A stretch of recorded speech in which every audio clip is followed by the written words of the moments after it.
Young હતા ને ત્યાં એવો ફોટો ચિત્રપટ દેખાય. રાઈટ. નરેન્દ્રભાઈ જય સચ્ચિદાનંદ. જય સચ્ચિદાનંદ. જય સચ્ચિદાનંદ. જય સચ્ચિદાનંદ વાપી નરેશ. જય જય સચ્ચિદાનંદ. સચ્ચિદાનંદ. ગીતાબેન જય સચ્ચિદાનંદ. જય સચ્ચિદાનંદ. જય સચ્ચિદાનંદ. જય સચ્ચિદાનંદ ગીતાબેન. જય ગીતાબેન જય સચ્ચિદાનંદ. જય સચ્ચિદાનંદ. સચ્ચિદાનંદ બોલો. જય સચ્ચિદાનંદ. સચ્ચિદાનંદ. ઓકે.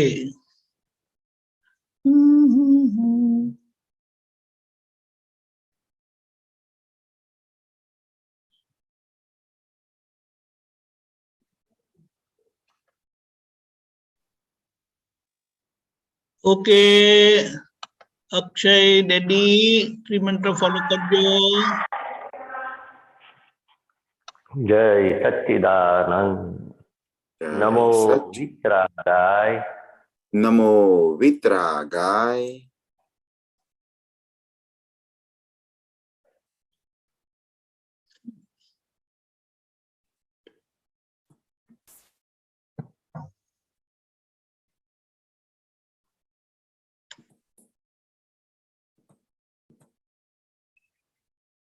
આનંદી ફોન આવ્યો એટલે મેં કટ કર્યો એટલે જરા વાંધો નહીં, ફરીથી સ્ટાર્ટ કરો.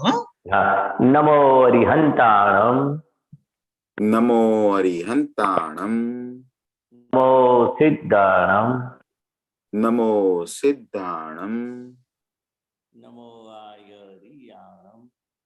નમો આયરિયાણમ. નમો વજ્રાયાણમ. નમો વજ્રાયાણમ. નમો લોહે સૌ રાહુણમ. નમો લોહે સૌ સાહુણમ. એસો પંચ મુક્કારો. એસો પંચ નમુક્કારો. સૌ અપા વપણાસણો. સૌ અપા વપણાસણો. મંગલાણમ ચ સૌવેસી. મંગલાણમ ચ સૌવેસિમ. પડમમ હવૈ મંગલમ. પડમમ હવૈ મંગલમ. ઓમ નમો ભગવતે વાસુદેવાય. ઓમ નમો ભગવતે વાસુદેવાય. ઓમ નમઃ શિવાય. ઓમ નમઃ શિવાય. જય સચ્ચિદાનંદ. જય સચ્ચિદાનંદ. જય સચ્ચિદાનંદ. સત્સંગની શરૂઆત પદથી કરીએ છીએ અને ભરતભાઈ શ્રી ગવડાવશે સોલો. જય સચ્ચિદાનંદ.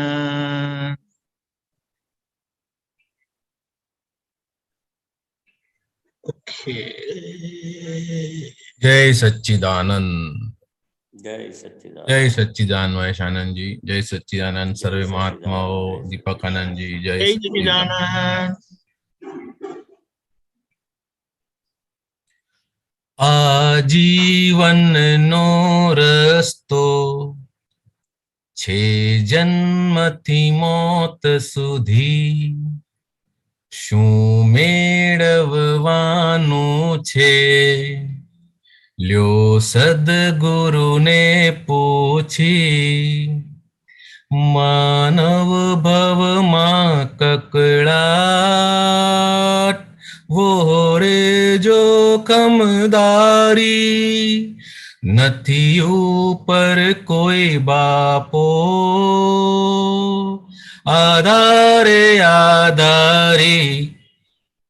જો ગુચવી અહમથી સંકલ્પી મન બુદ્ધિ.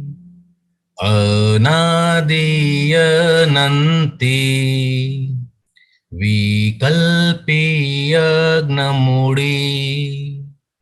આજીવનનો રસ્તો છે જન્મથી મોત સુધી.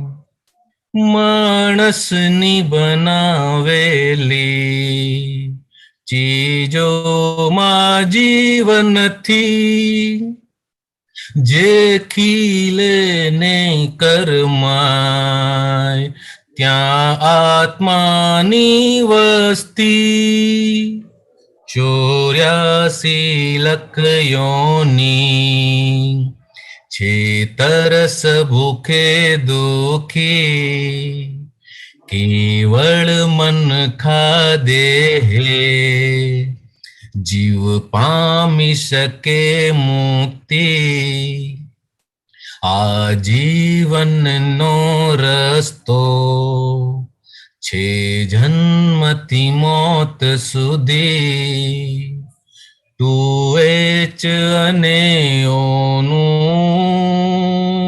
બેડું થવું પાણી થયું ભૂમિ પાણી વાયુ તેજ અવસ્થા ઉત્પન્નિયું 6 ઓરિજિનલ તત્વો સમસરણે સૃષ્ટિ ઉભી સંયોગો વિયોગી જાણે જોઈ તે પ્રજ્ઞી આ જીવનનો રસ્તો છે જન્મથી મોત સુધી જ્યાં લાગણી ત્યાં આત્મા અવસ્થા કુદરતી કુદરતથી સૃજાયેલી જડ ચેતન વિશ્વત્વી સ્વભાવ રસે ફરતી પંચભૂતિ પ્રકૃતિ છે સત્વ રજસ તામસ ત્રિગુણી પ્રકૃતિ આ જીવનનો રસ્તો છે જન્મથી મોત સુધી જ્યાં સબળા તીવ્ર કશાય ત્યાં જીવ અધોગામી જ્યાં નિર્બળ થાય કશાય ત્યાં શિવ ઉરદગામી ચારેય ગતિઓથી છે સિદ્ધ શિલા ઊંચી ત્યાં પહોંચી જવા ઉપર લ્યો કેવળ જ્ઞાન કૂંચી આ જીવનનો રસ્તો છે જન્મથી મોત સુધી આત્માએ વિકલ્પી કિદ ઉભી જવાબદારી મિલે છે મનુષ્ય જન્મે તે સાચી સમજદારી આ મુક્તિનો માર્ગ છે ઘરથી કબર સુધી અહીં કાઢી લેવા કામ લ્યો અંતરયામી ઘૂંટી આ મુક્તિનો માર્ગ છે ઘરથી કબર સુધી અહીં કાઢી લેવા કામ લ્યો અંતરયામી ઘૂંટી આ જીવનનો રસ્તો છે જન્મથી મોત સુધી શું મેળવવાનું છે લ્યો સદગુરુને પૂછી શું મેળવવાનું છે લ્યો સદગુરુને પૂછી જય સચ્ચિદાનંદ જય સચ્ચિદાનંદ. એક મોટી વાત અહીંયા એક બને છે જી જી કે પદ કવિરાજશ્રીએ સરસ લખ્યું છે પણ એની સાથે એ રાઈટ એમના સુરમાં જ્યારે ગવાય ને ત્યારે એનો આખો ઇમ્પેક્ટ જ આખો ફરી જાય છે. બહુ સરસ. ફરમાવો રે. સોનું હોય લગડીમાં તો કોઈ પહેરી ના શકે એને, એટલે એનો યુઝ ન થાય. બટ એને ઘાટ આપે, ડિઝાઇન આપે, ઘડામણ આપે તો પછી એનો અલંકારિક યુઝ થઈ શકે. શબ્દોનો પણ એવું છે કે એ શબ્દો અલંકાર રૂપે આવી રીતના સાંભળવામાં આવે તો એની ઇમ્પેક્ટ ગજબની આવે. આની અંદર આ પદનો મુખ્ય સાર એવો છે, અત્યાર સુધી અનંત આનંદ જન્મ લીધા, મૃત્યુ થયું, છતાંય કંઈ ખબર પડી નહીં કે આ જન્મ મરણનો ફેરો શેના માટે હતો. હકીકતની અંદર આ રસ્તો જે છે એ ઘરથી ફક્ત કબર સુધી અથવા તો ઘરથી છે શમશાન સુધી એટલો જ રસ્તો છે, પણ એ રસ્તે ચાલતા ચાલતા એ કેટલું થાકી જવાય છે, કેટલી ગૂંચ ભેગી કરી નાખે છે, કેટલા રાગ દ્વેષના નવા હિસાબો આપણે બાંધી નાખીએ છીએ, કારણ કે આપણને અત્યાર સુધી અજ્ઞાન અને કેવળ અજ્ઞાન જ હતું. હું કોણ છું, મનુષ્ય જન્મ શેના માટે મળ્યો છે એની કોઈ ઇમ્પોર્ટન્સ આપણને ખબર હતી નહીં, અથવા તો કોઈ આપણને આ રસ્તો દેખાડનાર પણ આપણને કોઈ પ્રાપ્ત થયું હતું નહીં. આ જન્મની અંદર આપણને દાદા ભગવાન ભેગા થઈ ગયા, સદગુરુ, સતદેવ, અક્રમ વિજ્ઞાની દાદા ભગવાન, જાણે જે કોઈ દિવસ સાંભળ્યું નહોતું એવા સદગુરુ આપણને ભેગા થઈ ગયા અને આપણો મુક્તિનો માર્ગ એમણે ખુલ્લો કરી આપ્યો. આ 84 લાખ યોનીનો જે ફેરફુદરડો છે એમાંથી દાદા ભગવાને આપણને મુક્ત કરી નાખ્યા. આ માનવ ભાવની અંદર આપણે જોઈ શકીએ છીએ કે કેવળ કકડાટ અને કકડાટ જ છે, ક્યાંય શાંતિ છે નહીં. કંઈ પણ ખરાબ થાય તો કે ઉપરવાળાની મરજી. ઉપર કોઈ છે જ નહીં. જે કાંઈ પણ થઈ રહ્યું છે તે આપણા પોતાના હિસાબને લીધે જ થઈ રહ્યું છે. અત્યાર સુધી આ ભાન હતું નહીં, દાદા ભગવાને આપણને આ ભાન કરાવી આપ્યું. આપણી મન, બુદ્ધિ, ચિત્ત, અહંકાર બધું જે હતું એ હંમેશા બીજાને દોષિત જોવા માટે ટેવાયેલું હતું, પણ હવે આપણે તેમાંથી પણ બહાર નીકળી ગયા. આ જે બધું ભેગું કર્યું હતું હવે એનો પણ નાશ થઈ જશે સમભાવે નિકાલ કરવાથી. દાદા ભગવાને કહ્યું છે કે માણસ જે બી ક્રિએશન છે, મેન મેડ છે, એની અંદર ક્યાંય આત્મા નથી, પણ જ્યાં પણ જેને પણ જરાક પણ લાગણી જેવી અસર થાય છે ત્યાં આગળ આત્માની અસ્તિત્વ છે અને છે. દાદા ભગવાનનું વાક્ય છે, હું ભૂલી ગયો અત્યારના, God is in every creature whether visible or invisible but not in creation. એટલે કે જે ક્રિએશન છે, જડ વસ્તુ છે, એની અંદર આત્માનું કોઈ અસ્તિત્વ છે નહીં. જ્યાં આગળ જરાક પણ સંવેદના વાળું છે ત્યાં આગળ આત્માનું અસ્તિત્વ છે. જે ખીલે છે, કર્માય છે, ત્યાં આગળ આત્માનું વસ્તુત્વ એટલે કે અસ્તિત્વ છે અને છે. આ 84 લાખ યોની જે છે એને પોતાનો મુક્તિનો માર્ગ મળતો નથી, એટલા માટે હંમેશા દુઃખી હોય છે. એની અંદર આજે મનુષ્ય દેહ મળ્યો છે આપણને, ત્યાંથી જ ફક્ત જીવ પંચમ ગતિને એટલે કે મોક્ષની ગતિને પ્રાપ્ત કરી શકે છે. એના સિવાય કોઈ ગતિમાંથી મોક્ષ પ્રાપ્ત થતો નથી. માટે આ મનુષ્ય અવતાર અતિ કિંમતી છે અને એમાં આ જ્ઞાની પુરુષ મળી ગયા એટલે આપણા બધાનું તો કામ થઈ ગયું. જેમ 2H અને હાઇડ્રોજનના 2 પરમાણુ અને ઓક્સિજનનું 1 પરમાણુ ભેગું થાય તો પાણી બની જાય, એવી રીતના આ સંસાર ઉભો થઈ ગયો છે. અવસ્થાઓ બદલાયા રાખ્યા કરે છે. જેવી અવસ્થા વિખૂટી પડી જાય પાછા પોતાના ઓરિજિનલ તત્વમાં બધા આવી જાય. 6 ઓરિજિનલ તત્વો જે છે એની આખી આ રમણતા સંસારની ચાલી રહી છે. એના સંયોગ અને વિયોગ એ થયા રાખે છે.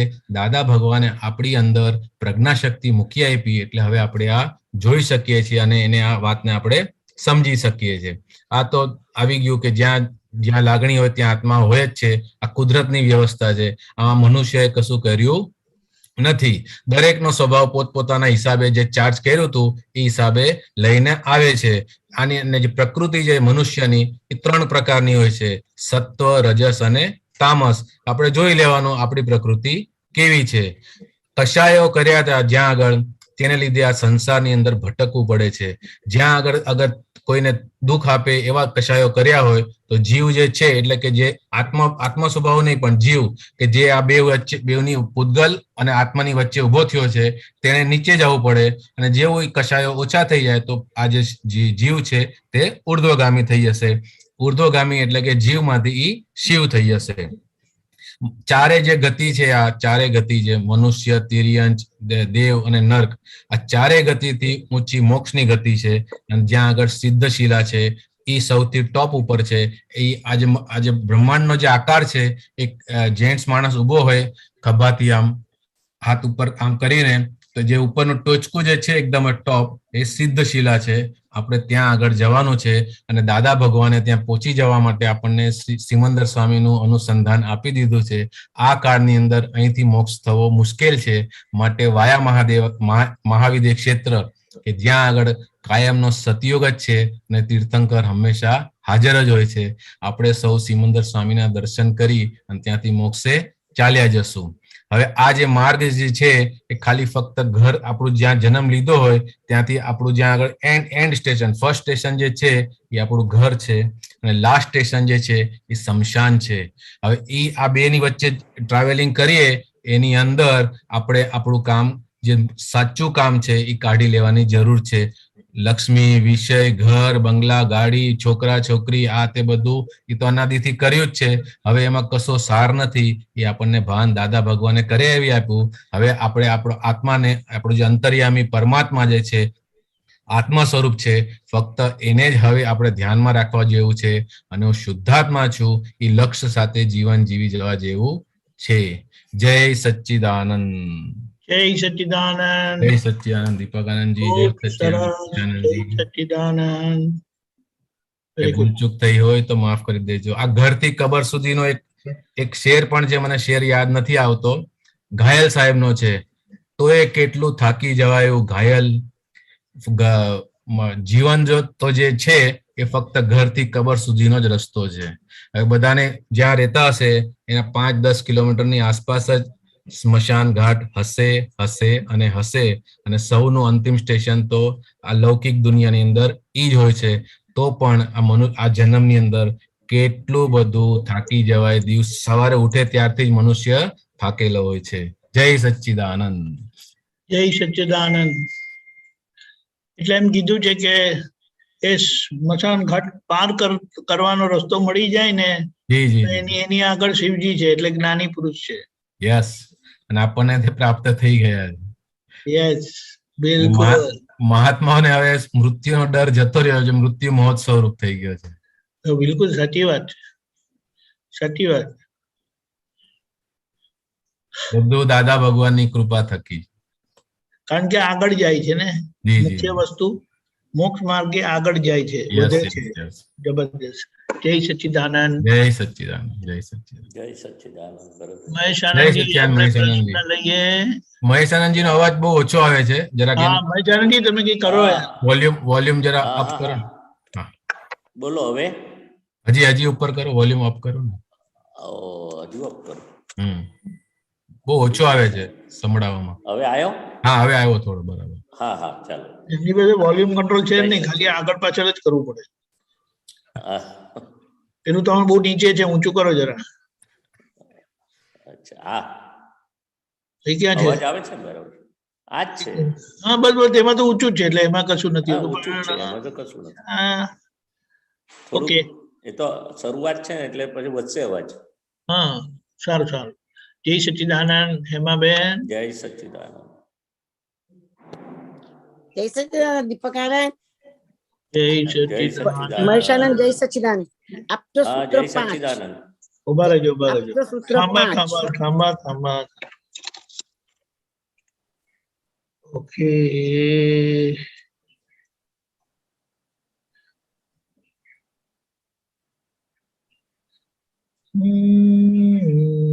નંબર બોલજો.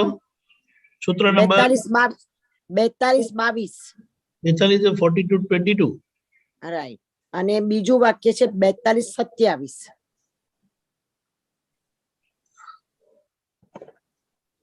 બોલજો. વિજ્ઞાની ક્યારે થઈ શકે? આખી સ્વભાવની મનની ગ્રંથિઓ ઓગળી જાય, બુદ્ધિના બધા પર્યાયો ઓગળી જાય, પછી જ્ઞાનના પર્યાયો શરૂ થાય, એ પછી ઓગળી જાય ને જ્ઞાનની બહાર નીકળે ત્યારે વિજ્ઞાન ઘન આત્મા થાય.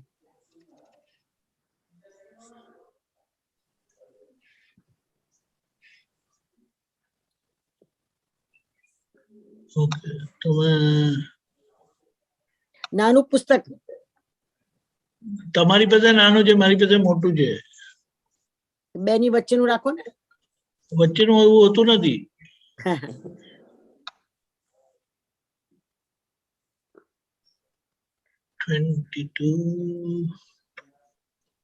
વિજ્ઞાની ક્યારે થઈ શકે?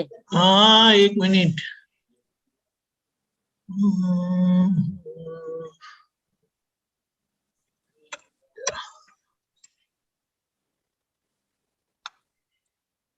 ઓકે,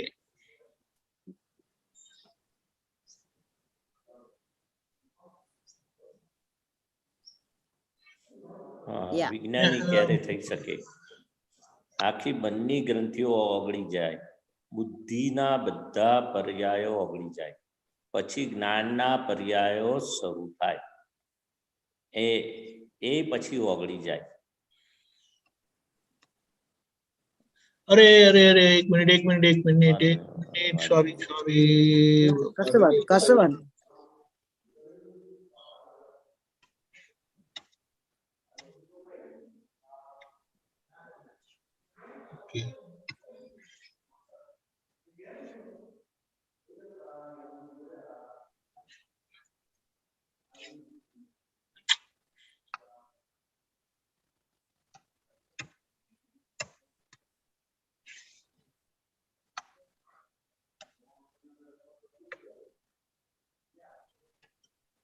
આવી ગયું.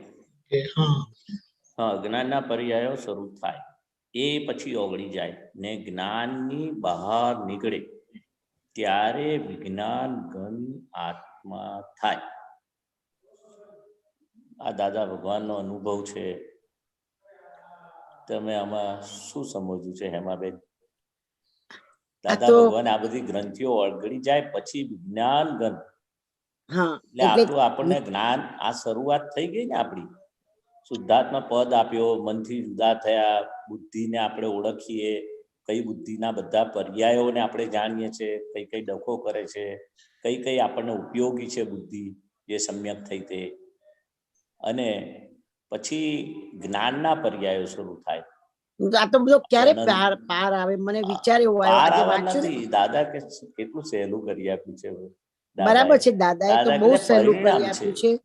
તો પરિણામ, પરીક્ષા આપીએ એટલે એનું રિઝલ્ટ આવે કે ના આવે? આવે જ ને. હા, તો આપણે પરીક્ષા આખી લાઈફ ટેસ્ટ એક્ઝામિનેશન કહ્યું કે ના કહ્યું? કઈ પરીક્ષા?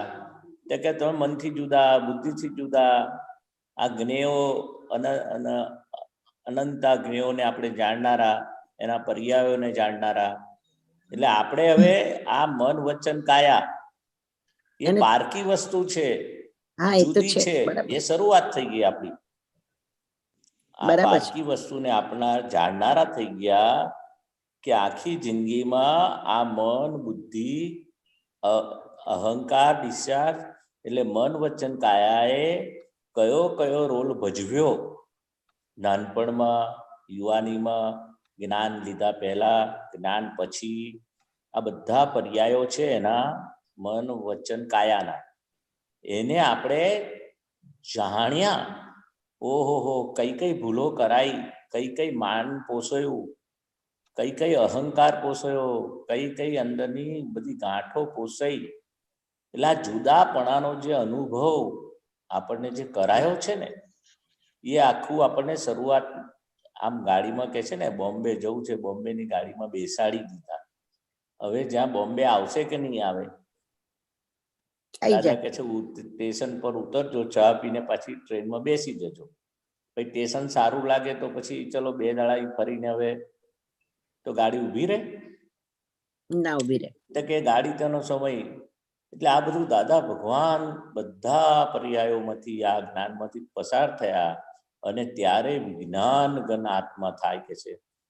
એટલે આ પ્રોસેસ છે, જે આપણને પ્રોસેસમાં આપણને જ્ઞાન આપ્યું ત્યારથી જ દાદા ભગવાન તો કેટલું એટલે આપણી જર્ની શરૂ થઈ ગઈ, કેદારની થઈ ગઈ, શુદ્ધાત્મા બનાયા, પ્રજ્ઞા ખુલ્લી કરી, એ આપણી કેવળ જ્ઞાન સુધીની પ્રોસેસ પૂરી થઈ ગઈ. એટલે નથી કહેતા એટલે દાદા ભગવાન આપણે જે માઇનસ માર્કમાં હતા તો ધીરે ધીરે એ ધીરે તો 0 અને 0 થી પછી આગળ આયા, એવું થયું.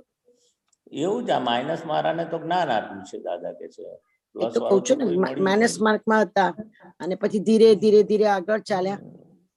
આગળ ચાલ્યા નહીં, આ એકાવતારી જ્ઞાન છે દાદા ભગવાન. મજાનજી આ વાંચો જો. સ્વરૂપનું ભાન થતા પહેલા પ્રતિષ્ઠિત આત્માને જ આપણે જ્ઞાતા માનતા હતા. સ્વરૂપ જ્ઞાન પછી એ જ્ઞાતા પોતે જ જ્ઞેય થઈ જાય છે, અને ત્યાં આગળ જાગૃતિ પોતે જ જ્ઞાતા થાય છે. એટલે કે પહેલા પ્રતિષ્ઠિત આત્મા તરીકે હું હતું ને હવે જાગૃતિ તરીકે હું થાય છે, અને મૂળ આત્મા તો એની આગળ રહ્યો. હજુ સંપૂર્ણ જાગૃત થયો એટલે મૂળ આત્મામાં એકાકાર થઈ જાય છે. ત્યાં સુધી અંતરાત્મા તરીકે રહે. ત્યાં બહિર્મુખી પદ છૂટી ગયેલું હોય. અંતરાત્મા દશા પૂરી થાય કે પરમાત્મા પ્રાપ્ત થાય. સમજી ગઈ. અંતરાત્મા આપણને બનાયા છે અત્યારે. હવે જો આ વાંચો. બહિર્મુખી વિજ્ઞાની ક્યારે થઈ શકે? આખી મનની ગ્રંથિઓ ઓળંગી જાય, બુદ્ધિના બધા પર્યાયો ઓળંગી જાય, પછી જ્ઞાનના પર્યાયો શરૂ થાય. એ પછી ઓળંગી જાય ને જ્ઞાનની બહાર નીકળે ત્યારે વિજ્ઞાન જ્ઞાનાત્મા કહેવાય. બરાબર, આ દાદાની દશા છે. એબ્સોલ્યુટ આત્મા, હા એબ્સોલ્યુટ આત્મા, અમારે આજ્ઞા પણ પાડવી ના પડે કે છે. બરાબર છે, સહેજા સહેજ દાદાની વર્તે દશાની કે વાત છે. કરી છે. આજ્ઞા પાડવી પડે ના કેમ કહો છો? આજ્ઞામાં હોય તો અરે સહજ હા, તો એને આજ્ઞામાં કહેવાય. આજ્ઞા પાડવી ના પડે એટલે નહીં પાડવાની, એવું સમજવાનું. દેખીતી રીતે દાદા ભગવાન શું કહેતા હતા? પણ આ સ્ટેટમેન્ટ ખોટું છે એમ કહું છું વૈચાનંદજી. આજ્ઞા પાડવી નહીં પડે હું કહું એટલે શું સમજવાનું? મારે નથી પાડવાની. એક્સેપ્ટ સ્વીકારી લીધું બાપા, પણ જે દાદાની વાણીમાં આવતું હતું ને કે અમને સહજ થાય, આજ્ઞા સહજ રીતે પડાઈ જાય, આજ્ઞા સહજ થઈ જાય. પાડવી પડે પણ સહજ થઈ જાય એમને, એવું કહેવા માંગતો હતો. પણ પેલું પાડવી ના પડે એ શબ્દ આવી ગયો. પાડવી ના પડે પછી હું એ પકડી લો કે મારે પાડવાની નથી તો શું થાય? ના ના ના ના ના, રોંગ કરેક્ટ ને? એટલે એ કહેવાની વાત, તમારી વાત સાચી છે. હું ને આજે કે ને આપણા શબ્દ પ્રયોગ કોઈને ઈઝીલી મિસગાઈડ કરી શકે, પકડી લે છે. એટલા માટે થોડું પાડવું પડે. એક્ઝેક્ટ તો સહજ વર્તે એવું છે. બરાબર છે, સહજ બરાબર વર્તે ને બરાબર જ્ઞાન છે. પણ એમને એટલી સહજ. ઓ સોરી હજી બીજું બાકી છે ને? હા, 4227. હા, એક મિનિટ આપણે હા બોલો. આપણે જ્ઞાતા જ્ઞેયના સંબંધમાં આવ્યા ત્યારથી જ્ઞેય ઓળખાણ થતા જાય, અને જે જ્ઞેયનો નિકાલ થઈ ગયો એ ફરી નહીં આવવાનું, કારણ કે એ ચોખ્ખા થઈ ગયા અને નિકાલ થયા એટલે તત્વ સ્વરૂપે થઈ ગયા. હા, એટલે શું સમજવું છે આમાં? સમજાવો ને, તમે સમજાવો. તમારાથી મારામાં સમજ નાખો અંદર થોડી, એટલે અમને થોડીક વધારે સમજ જ્ઞેયના સંબંધમાં આવ્યા. બરાબર છે. જ્ઞેય ચોખ્ખા થતા જાય. જે જ્ઞેયનો જરા એક આમ ઢંકાય છે પેલો એનાથી, એટલે આ પુરુષાર્થ આપણે કરવાનો છે. એક મિનિટ ઓકે. જે જ્ઞેયનો નિકાલ થઈ ગયો એ ફરી નહીં આવવાનો, કારણ કે એ ચોખ્ખા થઈને નિકાલ થયા એટલે તત્વ સ્વરૂપે થયા. એટલે શું કે છે કે આ જ્ઞેયનો નિકાલ થઈ ગયો એટલે શું કે આપણે એને જોયા જાણ્યા, આપણે જ્ઞાતા જ્ઞેયના સંબંધમાં આવ્યા એટલે આપણે ત્યાંથી જ્ઞેય ચોખ્ખા થયા. એટલે દાદા ભગવાન કહે છે ને અમુક વાણી, અમુક સત્સંગમાં કે જો આપણે જોવા જાણવાનું જેટલું બાકી રહી ગયું ને એ જ્ઞેયો પાછો ફરી આવી અને જોઈએ જાણ્યા પછી એનો ચોખ્ખા થઈ જશે. દાદા નથી કહેતા કે આપણે ભૂલને જોઈ તો ભૂલ ઓગળશે જ, પણ આપણને આપણી ભૂલ દેખાતી નથી. જેટલી આપણી પ્રકૃતિમાં ખૂણા ખાચરા જે જ્ઞેય સ્વરૂપે આપણે હેમાબેનને જેટલા આપણે જોઈએ અને જાણીએ એટલું એ આખું છે ને નિકાલ થઈ ગયું, ફરી નહીં આવે કે છે. ને જેટલું જોયું જાણ્યું જોયા વગરનું ગયું એટલું ફરી આવશે. જોવાનું રહેશે. જ્ઞાને કરીને આપણા બધા જ્ઞેયોને હેમાબેન એ જ્ઞેય થઈ ગયું, આપણે એના જ્ઞાતા થઈ ગયા હેમાબેનના. સમજી ગઈ? એ તો ખ્યાલ આવ્યો ને તમને? એટલે આપણે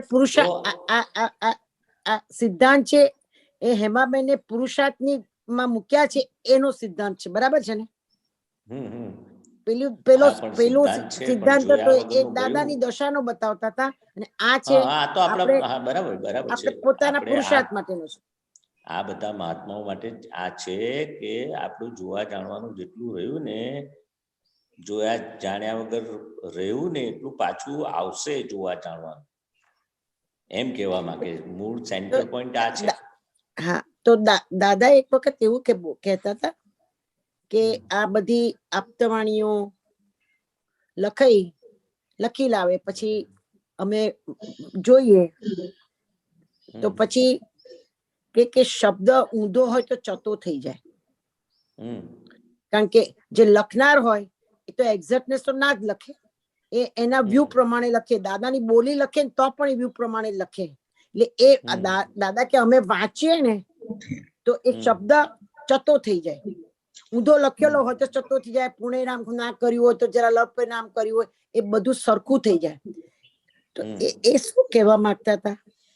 એ તો આ પ્રેસમાં જતી વખતે આપતા વાણી જે આપણે બધું સારા અક્ષરથી લખીને દાદા પહેલા વાંચી જતા હતા, જોઈ જતા હતા, પછી પ્રેસમાં જતા હતા. એ દાદા શું કહેતા હતા કે અમે કેમ જોઈએ કે સિદ્ધાંતમાં કંઈક કોઈ ધર્મનું પ્રમાણ ના દુભાય, કોઈ વ્યક્તિનું પ્રમાણ ના દુભાય. અમે અમારું પણ કોકને પ્રમાણ કે અહમ કે ધર્મનું કંઈ પણ દુભાય. આમ વ્યાકરણની દ્રષ્ટિએ તો બધું આપણે એટલું બધું કરેક્ટનેસ કરીને આવ્યા હોય, જ્યાં ફૂલ સ્ટોપ, પૂર્ણ વિરામ એ બધું જે મૂકવાનું હોય એ બધું તો કરેલું હોય. એમાંય કંઈક દાદાને લાગે સુધારવા જેવું, તો એમની એક દ્રષ્ટિ પડે ને તો આમ બધું આમ ફેરફાર થઈ જાય. એટલે શું છે કે ચમત્કાર ના થાય, આમ એમની નજરમાં આવે, એમ એમના જ્ઞાન દર્શનમાં તરત ઝળકે, તરત એટલું બધું આમ ખબર પડી જાય એમને. એટલે શું દરેક જાતનું કે આ વાણી છપાઈ છે તો એવી મૂકવી જોઈએ, એવી મૂકવી જોઈએ, શાદવાદ હોવી જોઈએ. અમારી વાણી કોઈ મહારાજ સાહેબ માટે, ધર્મ માટે કંઈક બોલી ગયા હોય ટેપ રેકોર્ડમાં, આ લોકોએ ઉતારી લીધું હોય, પણ અમે પછી એ તરત જ અમારી નજરમાં આવી જાય, ઓહો હો, આ છાપવા જેવી વસ્તુ નથી. એટલે અમુક વસ્તુ એવું કહેવા માંગે છે કે અમારા ધ્યાન બહાર ના જાય, અમે એકવાર નજર કરી દઈએ તો સુધરી જાય. એટલે આમ પિક પોઈન્ટ કરે કે આ કાઢી નાખો. ઊંધો હોય તો ચતો થઈ જાય, એમ ઊંધો એટલે છતો થઈ જાય આ રીતે કે આ કાઢી નાખવા જેવું છે, લોકોનો કાઢી નાખવા જેવું છે. એટલે ધેટ્સ ધ બિગેસ્ટ થિંગ, જોખમદારી છે. દાદાનો સત્સંગ લખો બહુ મોટી જોખમદારી છે. કે મને તો લખતા જ નથી આવડતું, પણ ખબર નહીં હું લખું છું હજુ. તે મારે તો સિદ્ધાંત લખું છે, એમાં કેટલી ભૂલો નીકળે છે. તો જે લખતું હશે ત્યારે વાંચવામાં સહેલું પડતું હતું, પણ જે લખાણ લખાયું હશે તો કેટલું એક્યુરેટ લખ્યું છે. બરાબર છે, ભૂલ તો થાય. રાઈટ. જય સચ્ચિદાનંદ, જય સચ્ચિદાનંદ. બહુ સુંદર આપ્યું. જય સચ્ચિદાનંદ. મહેજાની એક વાત કરું? હા કરો. એક ની બે કરજો, તમારે બે મૂર્તિ છે, બે મૂર્તિ, બે એટલે 1 અને 2. એક મૂર્તિ એટલી રૂપાળી નથી અને બીજી મૂર્તિ બિલકુલ રૂપાળી છે. હવે પણ જે રૂપાળી મૂર્તિ નથી ને એના પર જ્ઞાનીની દ્રષ્ટિ પડી છે અને જ્ઞાની પુરુષે એના પર પ્રતિષ્ઠા કરી છે.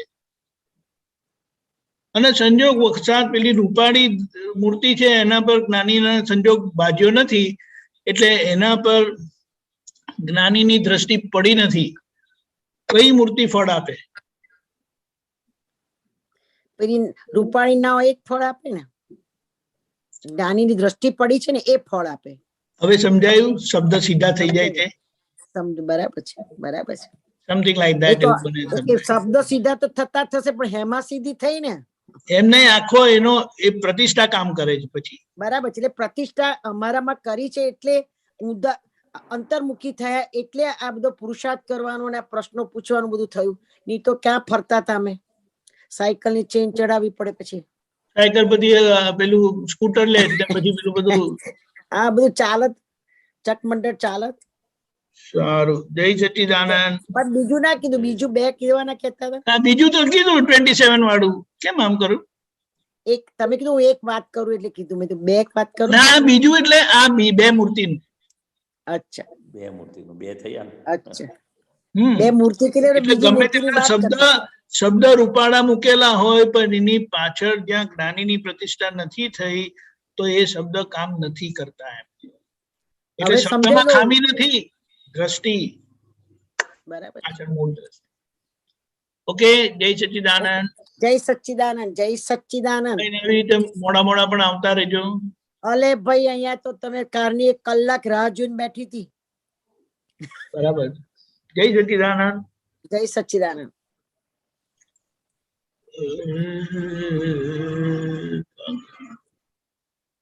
ગીતાબેન. જય સચ્ચિદાનંદ. દીપક આનંદજી સાહેબ, મહેશ આનંદજી, જય હા, સચ્ચિદાનંદ. જય સચ્ચિદાનંદ. જય દીપક આનંદજી, આ બુક નંબર 3. એક મિનિટ.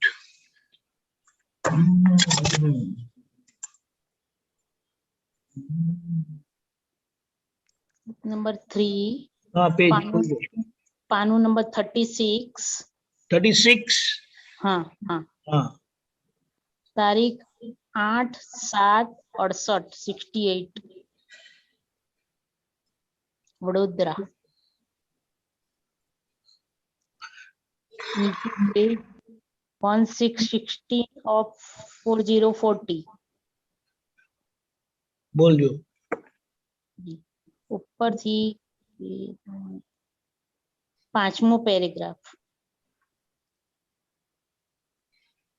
મેં મહેશાનંદજી સાહેબ, અહીંયા દાદા ભગવાન કહે છે કે મેં એક એક શબ્દમાં મોક્ષ મૂકેલો છે, પણ પોતે પોતાના દોઢ ડાપણમાં જ રમ્યા કરે છે.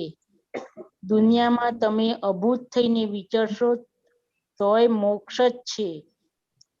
અહંકારીઓને સામે હંમેશા અહંકારીઓ જ દેખાય. સામે અહંકારીઓ હોવા છતાં પણ તેમ ન દેખાય તો એ સ્યાદ્વાત કહેવાય.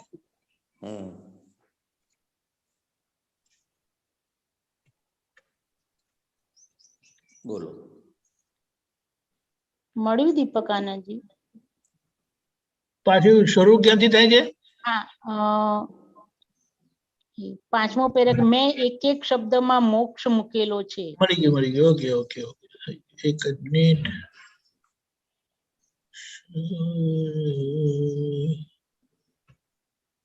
કે મહેશાનંદજી. હા, સેજ મોટું કર થાય તો. ના, આ મોટું નહીં થાય. હા, વાંધો નહીં. હું નજીક લાવું.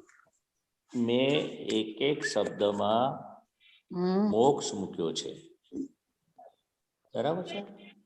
એટલે દાદા ભગવાનનું આખું કેવું હતું કે વચન બળ. શબ્દ એટલે કેવો હતો એમનો? દાદા નતા કહેતા કોઈને ડફોળ કહીએ તો એનું ડફોળપણું જતું રહે. એટલે એક પણ શબ્દ એવો હોય એને સોંસરે ઉતરી જાય, એનો રોગ કાઢે. પોતે પોતાના તો વાંચન સાથે સાથે મને ઓછું. મેં એક એક શબ્દમાં મોક્ષ મૂકેલો છે, પણ પોતે પોતાના દોઢ ડાપણમાં જ રમ્યા કરે છે. હા, દોઢ ડાપણ એટલે બુદ્ધિનો ડખો. સ્વચ્છંદ. પોતાના સ્વચ્છંદથી પોતે પોતાના મતિથી એ સમજવા માંગે છે, બુદ્ધિથી સમજવા માંગે છે એને. હા, પછી આગળ વાંચો.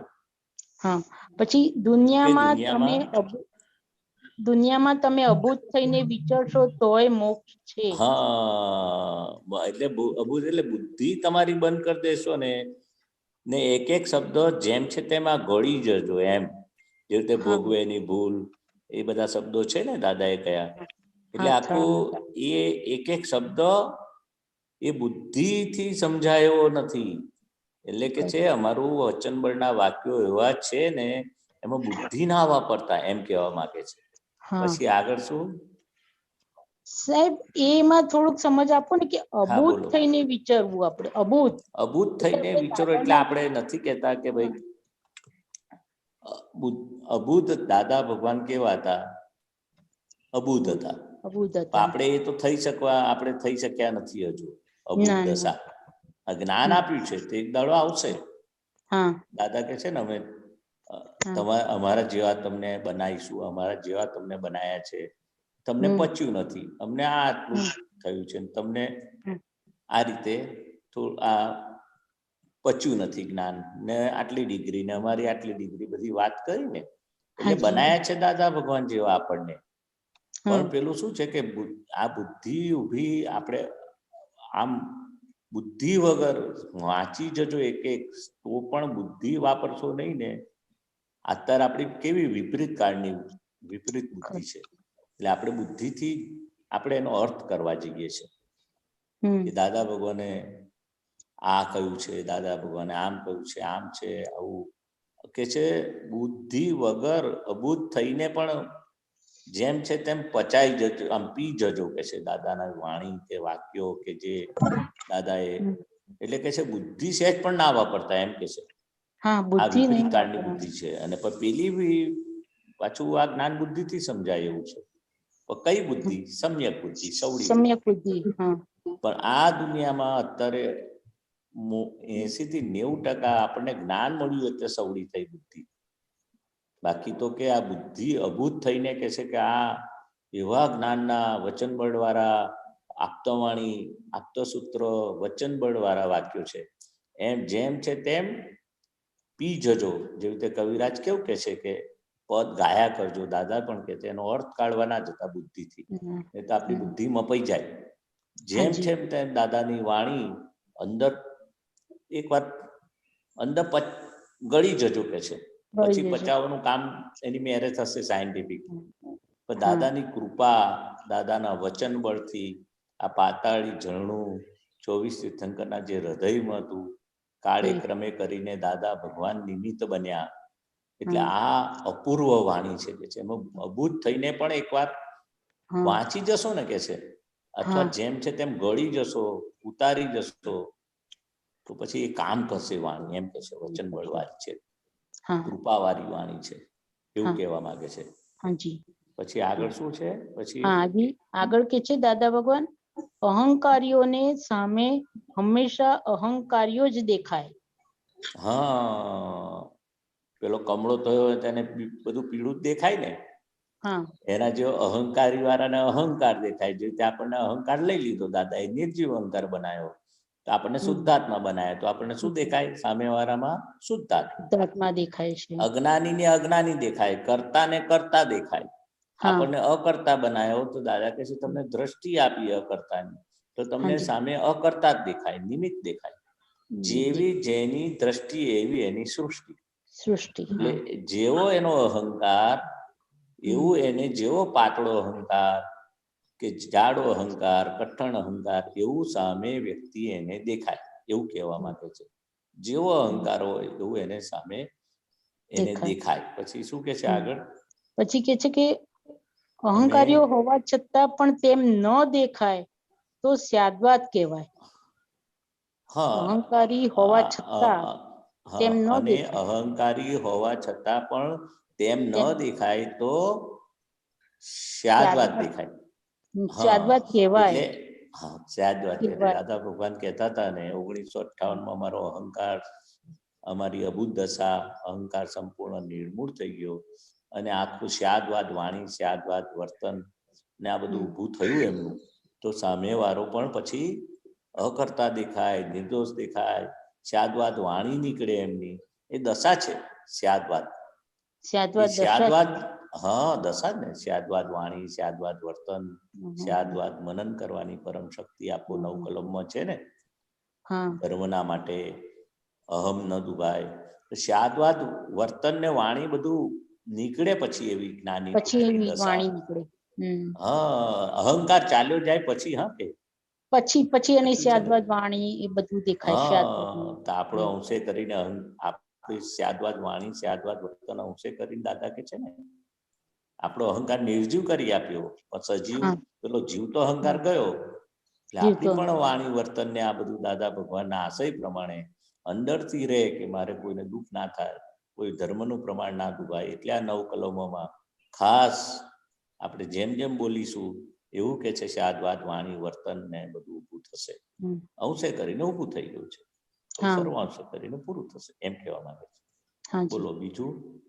ના બસ બસ સરસ સરસ સમજાવ્યું સાહેબ. જય સચ્ચિદાનંદ. મહેશાનંદજી, જય સચ્ચિદાનંદ. જય સચ્ચિદાનંદ. દીપકાનંદજી, જય જય સચ્ચિદાનંદ. સચ્ચિદાનંદ.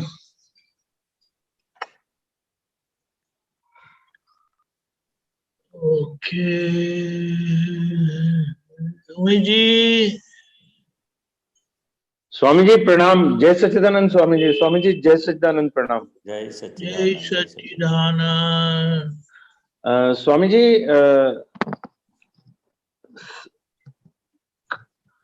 कई सिचुएशंस में ऐसा होता है, ये मेरा एक्सपीरियंस है जो मैं शेयर कर रहा हूं। कई सिचुएशंस में ऐसा होता है कि बुद्धि सम्यक बुद्धि का लबादा ओढ़ के या उसका पर्दा ओढ़कर सामने आ जाती है, लेकिन वो होती बुद्धि है, सम्यक बुद्धि नहीं होती, पर उसके पर्दे में आ जाती है, मतलब उसका कवर अप कर लेती है। तो ऐसी स्थिति में कोई ऐसा लिटमस टेस्ट, मतलब कोई ऐसी चीज दीजिए जिससे हम बुद्धि और सम्यक बुद्धि में अंतर कर पाए। पता नहीं मैं अपना प्रश्न ठीक से समझा पाया हूं कि नहीं।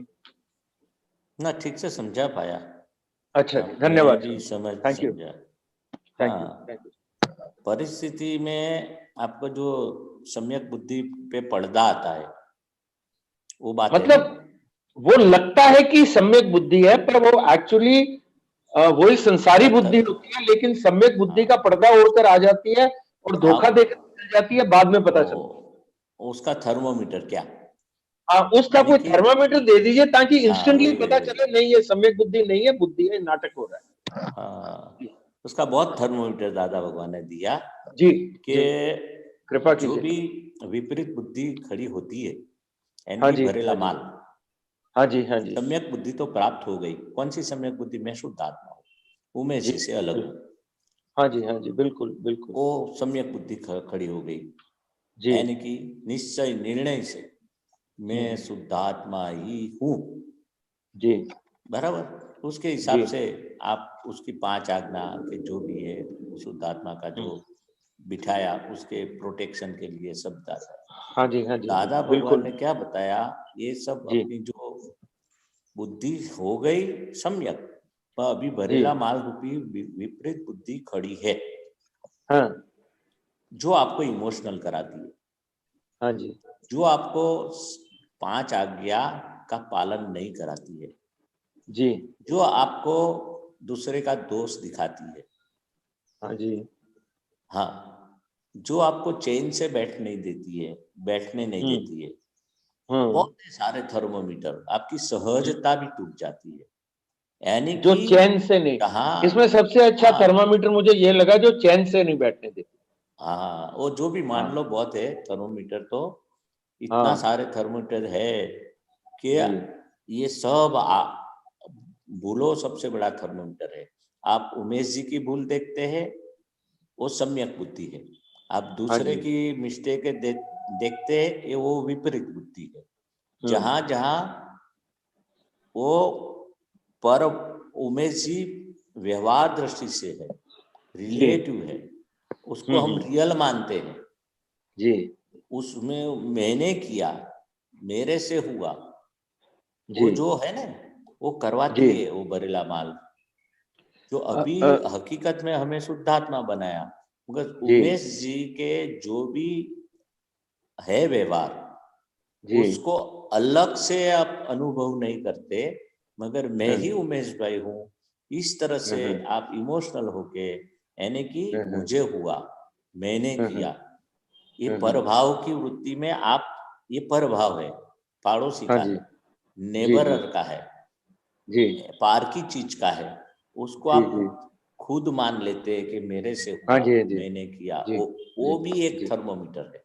जी, बहुत सारे थर्मोमीटर है। जी जी स्वामी जी। दादा भगवान, हाँ जी बोलिए। नहीं आप बोलिए, सॉरी। हाँ जी। दादा भगवान तो बोलते थे, जहां जहां आप आज्ञा का पालन नहीं होता है, जहां जहां शुद्धात्मा का याद नहीं आता, मैं ही शुद्धात्मा हूँ, सामने वाला भी शुद्धात्मा है, वो सब मोह बोला। जी जी हाँ स्वामी जी, यहाँ पर एक प्रश्न मतलब एक क्लैरिटी ले सकता हूँ आपसे? स्वामी जी टाइम है, पूछ सकता हूँ? बोलिए, जब तक मैं रोकता नहीं हूँ तब तक। अच्छा जी। स्वामी जी, ये बहुत सारे संदर्भों में आप सबके आशीर्वाद से बड़ी कृपा है, लेकिन एक संदर्भ में बड़ी दिक्कत होती है। मैं वो क्रिटिकल एग्जांपल आपको दे रहा हूं कि जब हम कोई काम करना चाहते हैं तो हमने प्रयत्न करा उस काम करने के लिए, और फिर उसको छोड़ देना चाहिए। वो काम स्वाभाविक रूप से, व्यवस्थित शक्ति के अनुसार वो स्वाभाविक रूप से कार्य होगा। लेकिन ये बात की समझ भी है, लेकिन उसके बावजूद हम वो पेशेंस नहीं आ पाती और कूदाकादी चलती रहती है, और बहुत सारे दाएं बाएं प्रयत्न हम करते हैं। ये जो कूदाकादी है, ये जो फालतू में प्रयत्न करना है, ये मतलब इसमें कैसे अंतर कर पाए कि ये प्रयत्न फालतू का और ये जरूरी है?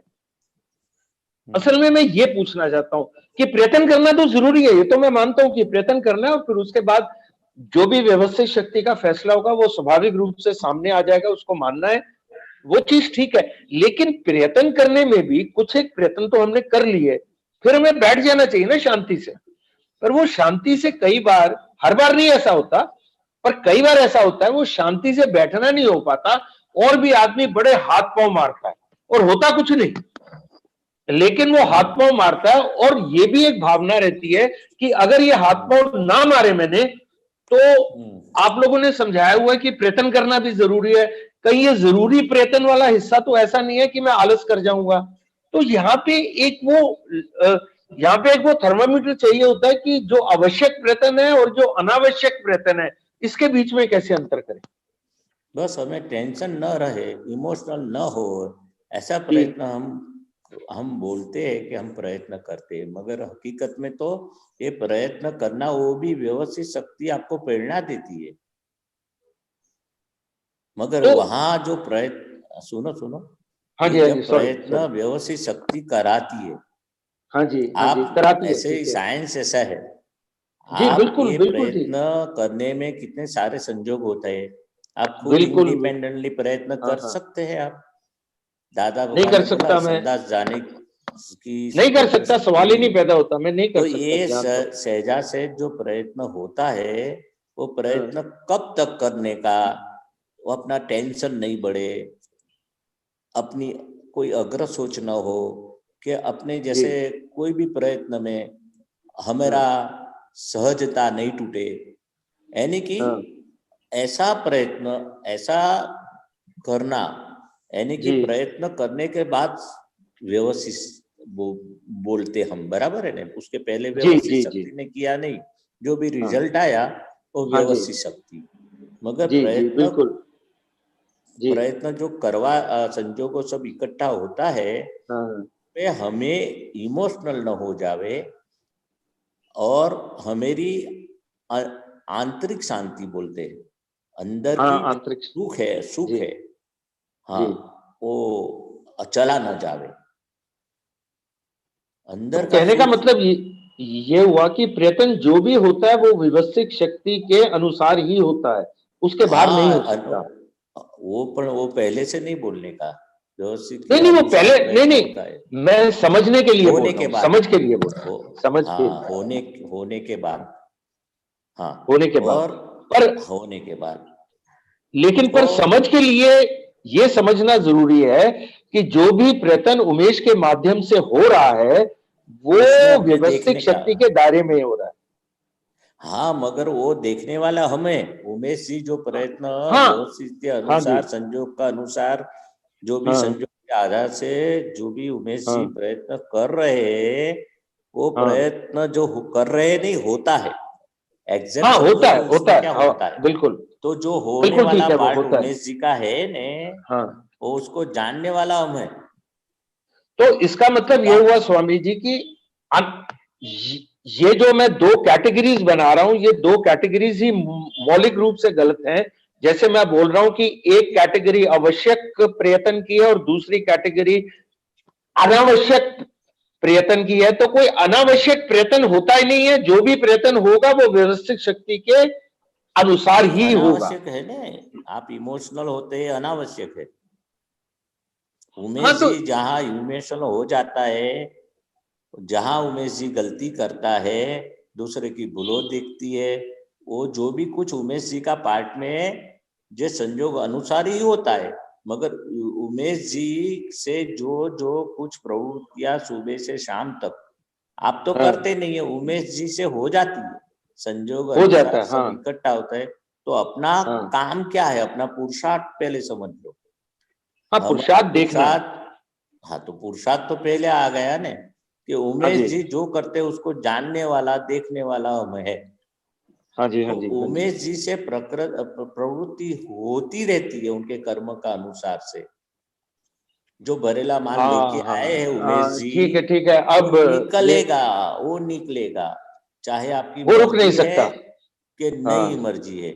इसलिए पुरुषार्थ हाँ, का भाग बताया ने कि अब पहले मैं करने वाला था, हाँ, मेरे से होता था, मैं करता हूँ, सामने वाले करता है, वो मेरी भूल है, सामने वाली भूल है।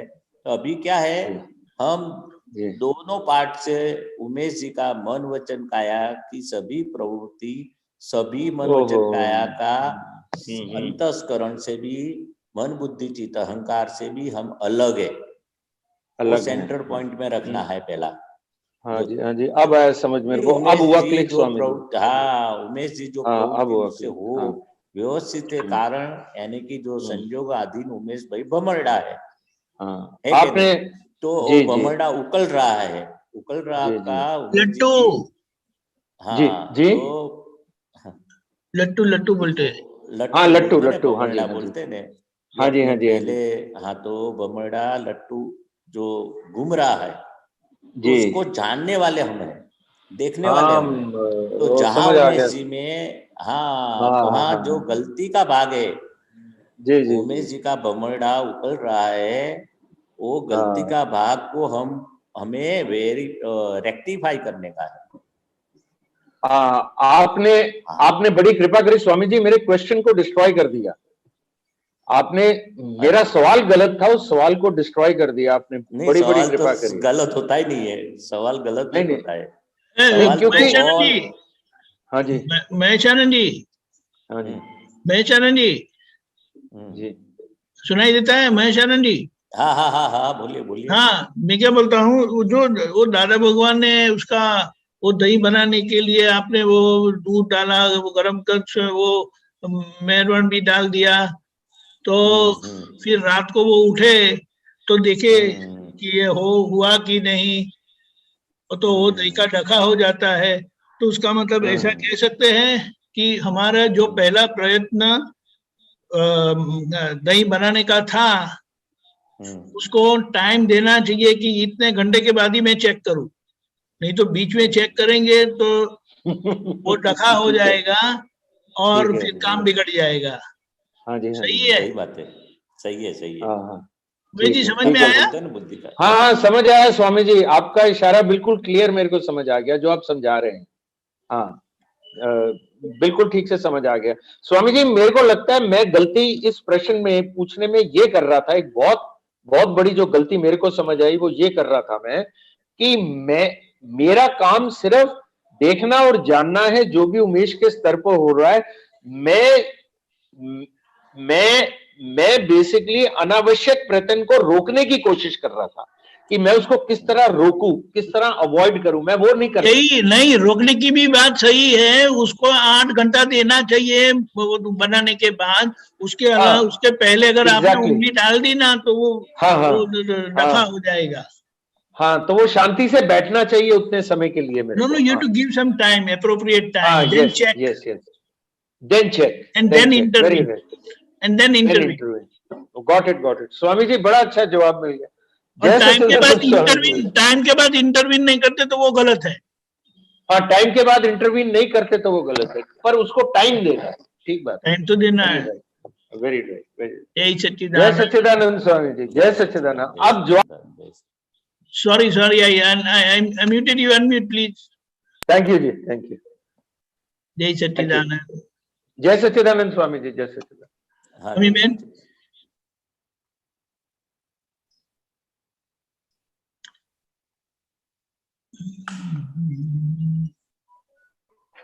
जय सच्चिदानंद महेश आनंद जी, जय सच्चिदानंद दीपक आनंद जी, जय सच्चिदानंद મહેશ આનંદજી। આ બીજી કલમનો પ્રયોગ શરૂ થયો છે ને અમારો, તો કોઈ પણ ધર્મનું પ્રમાણ ના દુભાય, તો દાદા એમ કીધું કે આ કાળના જીવો પૂર્વ વિરાધક જીવો છે, તો હવે આ ધર્મ જે આપણે જન્મ થાય ત્યારે આપણને જે ધર્મ મળી જ રહે, એટલે એનું પેલાનું કોઈ કારણના હિસાબે આ જન્મે આપણને એ ધર્મ મળ્યું, પછી એ ધર્મમાં આપણે કેવી રીતે, કેમ કે બાળપણથી જ આપણને એ બધું દેખાય કે આ માતા પિતા કે બધા આ ધર્મ જ ફોલો કરે છે, પણ હવે અત્યારે પ્રશ્ન એ છે કે હવે દાદા મળ્યા, હવે આપણને નિષ્પક્ષપાતી બનાવ્યા અને હવે આપણને કોઈ ધર્મ પ્રતિ હવે કોઈ ઝઘડો જ નથી, તો હવે આ સામાયિક પ્રતિક્રમણમાં કઈ વિરાધના, કયા પ્રકારની વિરાધના, કેવી આશાસના થઈ, એ બધું કેવી રીતે દેખાવું જોઈએ, ક્યાં એમાં હવે પ્રતિક્રમણ ખપે આજની તારીખે હવે આપણને, કે હવે આપણા કોઈ આગળના આ મોક્ષ માર્ગમાં અંતરાયરૂપ ઈ કોઈ કલમ આપણને વચ્ચે ના આવી જોઈએ।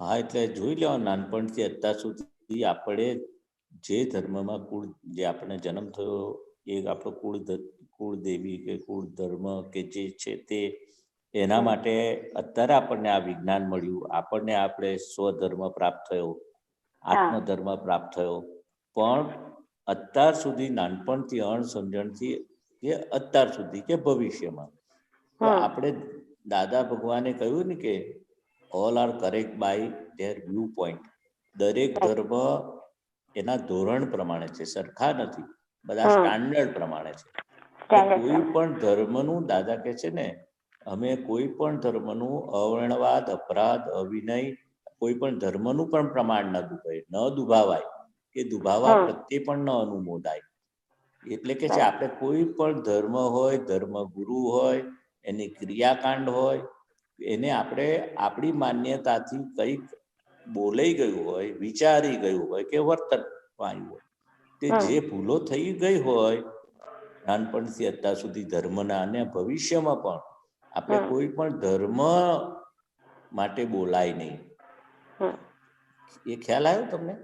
ધર્મનું પ્રમાણ દુભાય નહીં, હવે આપણે જે થઈ ગઈ છે ભૂલો એના પ્રતિક્રમણ કરી લેવાના અને આપણે જાગૃતિ રાખવાની કે હું એવું દાદાની વાણી કે દાદાના જ્ઞાનમાં કે હું જેમાં અત્યારે મારો પુરુષાર્થ છે દાદાના જ્ઞાનમાં, પણ મારે કોઈ પણ ધર્મ માટે કશુંક મારે અવળું ના બોલાય, એનું પ્રમાણ ના દુખાય, એ રીતે મારે આખું સાચવવું છે, જાગૃતિ રાખવી છે, કારણ કે આ તો બધું આપણો ભરેલો માલ તો બધું કામ કરશે ને, આપણા ઘરના માણસને બી સાથે પણ વ્યવહારમાં આપણે બોલાઈ જશે, મને આ નથી ગમતું, મને આમ ગમે છે, હું આમ કરીશ ને પેલું કરીશ ને તમે કરો છો એ બરાબર નથી ને, હવે આમાં દાદામાં આ સાચું છે ને ખોટું છે, એટલે એમાં પડવાનું નહીં, મનથી પણ નહીં, વાણીથી પણ નહીં અને આપણા વર્તનથી પણ નહીં, એટલે એ જાગૃતિ, એટલે બીજી કલમ ખાસ કોઈ ધર્મનું પ્રમાણ ન દુભાય, ન દુભાવાય, કે દુભાવા પ્રત્યે ન અનુમોદાય, હે દાદા ભગવાન મને શક્તિ આપે।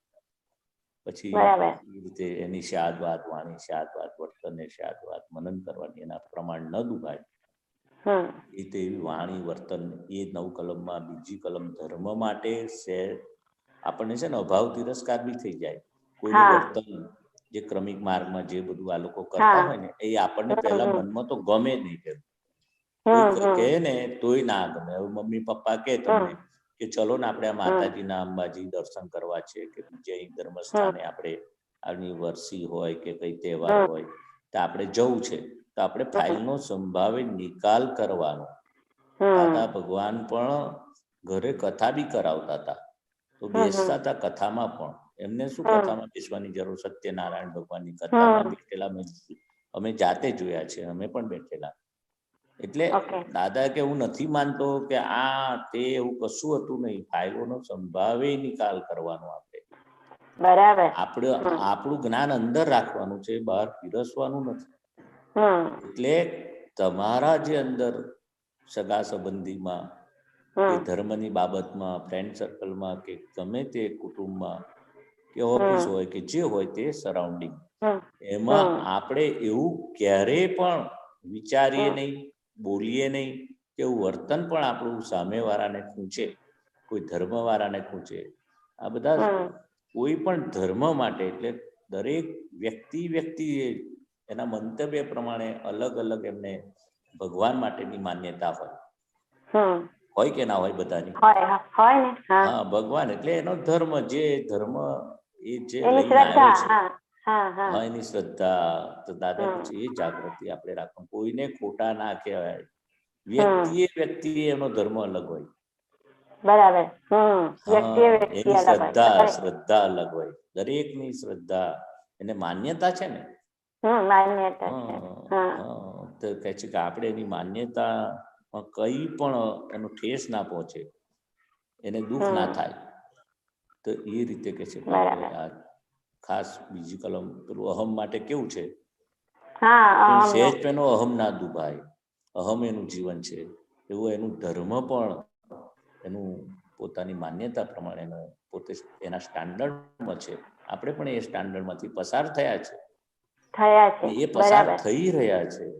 આપણે બધા ક્રમિક માર્ગમાં હતા, ભગવાનની પૂજા કરતા હતા, પાઠ કરતા હતા ભગવાન, અને એને લીધે તો દાદા મળ્યા. આપણા સંસ્કારને લીધે ધર્મ એને ધરી રાખે છે, અધર્મ એને પાળે છે. અને ધર્મ, સાચો ધર્મ, સવડો ધર્મ, શુભ કામ એ સવડો ધર્મ કહેવાય, અને અશુભ કામ એ અધર્મ કહેવાય. એટલે ધર્મ એને ધરી રાખે છે, ગમે તેવી એની માન્યતા હોય. પણ આપણે એની માન્યતા ક્યારેય ખોટી છે કહેવાય નહીં. આપણે ઘરના વ્યક્તિને તો બહુ જ સાચવીને આપણે એને સહેજ પણ આપણે દુઃખ ના થાય એ રીતે આપણે ધર્મમાં એની માન્યતા તોડાય નહીં. એ રીતે તમે સાચા જ છો, કોઈને ખોટા તો કહેવાનો પ્રશ્ન જ ના આવે ને આ જ્ઞાનમાં. ના જ આવે ને, બિલકુલ નહીં. હા, એટલે આપણું કશું એને ઠોકી ના બેસાડાય. આપણું દાદાનું જ્ઞાન કહેવાય ખરું કે આ આત્મધર્મ છે આપણો. આ પોતાની ભૂલો જોવાનું છે, આનાથી આવું થાય, સહેજ વાત કરાય, પણ એ બધું એનું પ્રમાણ સાચવીને બધું આપણે ફોલોઅપ કરવું પડે. એમ સહેજ પણ એનું દુભવું ના જોઈએ એનો ધર્મનું પ્રમાણ. બરાબર. એટલે આમ તો જોવા જઈએ તો ઇનડાયરેક્ટલી અહમ પર જ આવે. આખી 9 કલમ માં જે પણ ભંગ થઈ એના રીતે એનું અહમ જ દુભાશે. ધર્મનું રીતે પણ આપણાથી કઈ પણ વિચાર આપણે સમજો, આપણે વાણીથી ના બોલીએ મહેસાણાજી, એટલે આપણા ઓપિનિયનમાં પણ ના હોવા જોઈએ ને કે આ ધર્મનો ક્રિયા. હા, આપણા અભિપ્રાયમાં પણ ના હોવું જોઈએ કે આ ધર્મની આ બધા કેવા ક્રિયાઓ કરે છે, કે આવું ના, એવું બધું પણ ના જવું જોઈએ ને. સહેજ પણ નેગેટિવ ના હોવું જોઈએ એમાં. સહેજ પણ નેગેટિવ ના હોવું જોઈએ. બરાબર છે. 9 કલમમાં તમારી વાત સાચી છે, અહમ ના દુભાય. પણ દરેક 9 કલમમાં દરેક વસ્તુ છે, વિષય, વિકાર, અભાવ, તિરસ્કાર, વાણી, આ બધા સબ્જેક્ટ છે ને બધા. છે. હા, સેન્ટર પોઈન્ટ અહમ છે, હા પણ એનો અભાવ તિરસ્કાર બી એને અહમને ઠેસ પહોંચે છે ને. હા અહમને ઠેસ પહોંચે છે. વાણી પણ અહમને ઠેસ પહોંચે છે. એટલે આ સબ્જેક્ટ અલગ અલગ છે. બરાબર છે. હા, પણ પહેલી કલમ સેન્ટર પોઈન્ટ છે આખી. પણ આ બધાની જરૂર છે, 9 કલમની. કોઈ પણ રસનું શુદ્ધપણું ના થવું, એ બધી કલમો એની જગ્યા પર પરફેક્ટ છે. એટલે દાદા ભગવાને આ 9 કલમો આપી છે. બરાબર છે. એટલે અમે એની જગ્યાએ એની જગ્યાએ રહી છે. બરાબર. હા, રાઈટ. દરેક કલમ એની જગ્યા પર એનું ઇમ્પોર્ટન્સ છે. ઇમ્પોર્ટન્સ છે. પહેલી કલમ એટલી બધું ભારપૂર્વક કેમ છે કે દરેક મનુષ્યનું જીવન જ અહમ છે. પોતાનો અહંકાર એનું જીવન સર્વસ્વ જીવન છે. એટલે આ અહમ એનો સહેજ પણ ના દુભાય, ન દુભાવાય કે દુભાવા પ્રત્યેનો. એટલે ભાર બહુ મૂક્યો છે અહમ પર. હા, એ વાણી, એની વાણી પણ દુભાય, અહમ દુભાયો આવ્યો. દરેક વસ્તુ છે, પણ દરેક કલમો એની જગ્યા પર છે. બરાબર. એટલે અમે મહેશજી, મને હમણાં કાલથી યાદ આવ્યું એવું કે જયારે હું સ્કૂલમાં જતી હતી ને, તો કોન્વેન્ટ સ્કૂલમાં હતી. તો એ સ્કૂલમાં બધા સિસ્ટર હોય ને, ઓલા નન લોકો, એ લોકો જ ભણાવતા હતા. તો એ લોકો શું કરે કે શુક્રવાર ને એવું બુધવારે માસ હોય ને, બાજુમાં ચર્ચ હતું, તો બધાને અમને કમ્પલસરી ચર્ચમાં જવાનું જ એ માસમાં. હા, એ લોકો પ્રેયર કરે અને અમને ખાલી આંખ બંધ કરીને બેસવાનું. તો એમાં એટલા બધા છોકરાઓને બધા હતા ને અમારા ગ્રુપમાં, કે આપણે થોડી જવાય, અમારા પેરેન્ટ્સ ના પાડે કે આપણે આ કાસ્ટના છે, આપણે આ ચર્ચમાં નહીં જવાનું એમ. તો ત્યારે મને કાલે એવું ક્લિક થયું કે મારા ફાધર છે ને એવા હતા કે એમને મને પહેલેથી એવું જ બતાવ્યું હતું કે આપણે કોઈ પણ મંદિરમાં, કોઈ પણ ચર્ચમાં જવાનું એમ કે, અને કઈ નહીં, આપણે આપણી આંખ બંધ કરીને એ લોકો જે બોલતા હોય સાંભળવાનું. તો એ કાલે એવું દેખાયું કે આવું બધું ઓબ્જેક્શન ઘણા હોય કે આપણે અહીંયા નથી તો આપણે શું કામ ચર્ચમાં જવાનું. અને અમે સાન્ટાક્રુઝ રહેતા હતા. હા, અને અમે સાન્ટાક્રુઝમાં રહેતા હતા ને, એટલે અમારા આજુબાજુમાં બધા કૃષ્ણ ભગવાનનું મંદિર, એક બાજુ દેરાસર, એક બાજુ પંજાબી લોકોનું ગુરુદ્વારા અને સાંઈ બાબાનું મંદિર, બધું જ ભેગું હતું એક જ એરિયામાં. તો એવું અત્યારે ક્યારેક ક્લિક થયું કે જો ઘરેથી એવું મળ્યું હોત ને પહેલેથી કે આપણે આ જ ફોલો કરવાનું, તો મને આજે એમ નથી કે આજે દાદાનું વિજ્ઞાન એટલે જ પ્રાપ્ત થયું કે બાળપણથી બધા જ મંદિરોમાં જવાનું ક્યારે પણ ઓબ્જેક્શન નહોતું થયું. એવું સંગમેશ્વર દાદા ભગવાન આપણને મળ્યા જ ને, બધા ધર્મનો સમન્વય થયો. દાદા ભગવાન તો મસ્જિદમાં જતા હતા, પાલિતાણામાં એક દરગાહ હતી, ત્યાં જતા હતા. એટલે આપણે હવે ભેદભાવ ના રહ્યો, દરેકમાં ભગવાન રહેલા છે.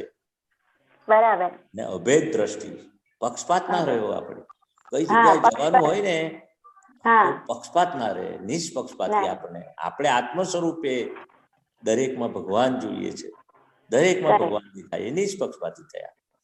દેરા તો અલગ અલગ હોય ને કે છે, દેરા વેચી લેજો પણ આ કે છે મંત્રો ભેગા રાખજો કે છે. કેવું કહ્યું આ મંત્રમાં, બધાની પૂજા ને બધું. એટલે આપણે અભેદ દ્રષ્ટિ આખી ખુલ્લી થશે. પછી તમને કોઈ દેરાસરમાં જવાનું હોય, વૈષ્ણવના મંદિરમાં, મસ્જિદમાં કે પેલા ક્રિશ્ચનમાં, ગમે તમને દરેકમાં આત્મવત સર્વભૂતે શું લાગશે, દરેકમાં હું જ છું. અભેદ દ્રષ્ટિ કૃષ્ણ ભગવાને કહ્યું ને, એ દશા જે દાદા ભગવાને આપણને એ આખી શુદ્ધાત્મ દ્રષ્ટિ પ્રાપ્ત અનુભવમાં આવ્યું. પેલું શબ્દથી સાંભળેલું કૃષ્ણ ભગવાનનું આપણે આત્મવત સર્વભૂતે શું, અનુભવમાં નતું આવ્યું. આ દાદાના જ્ઞાનથી આપણને અનુભવમાં આવ્યું, એટલે આપણે નિષ્પક્ષપાતી થયા. બરાબર છે. હા, અને બધા ધર્મનો સાર આપણને ઓલું અર્થ મળી ગયું. અર્થ મળી ગયો. બરાબર છે, બહુ મોટી વાત. ઓકે, જય સચ્ચિદાનંદ. ગીતાબેન. જય સચ્ચિદાનંદ દીપકાનંદજી. જય સચ્ચિદાનંદ. હા, મહેશાનંદજી, ગઈકાલે હા જય સચ્ચિદાનંદ.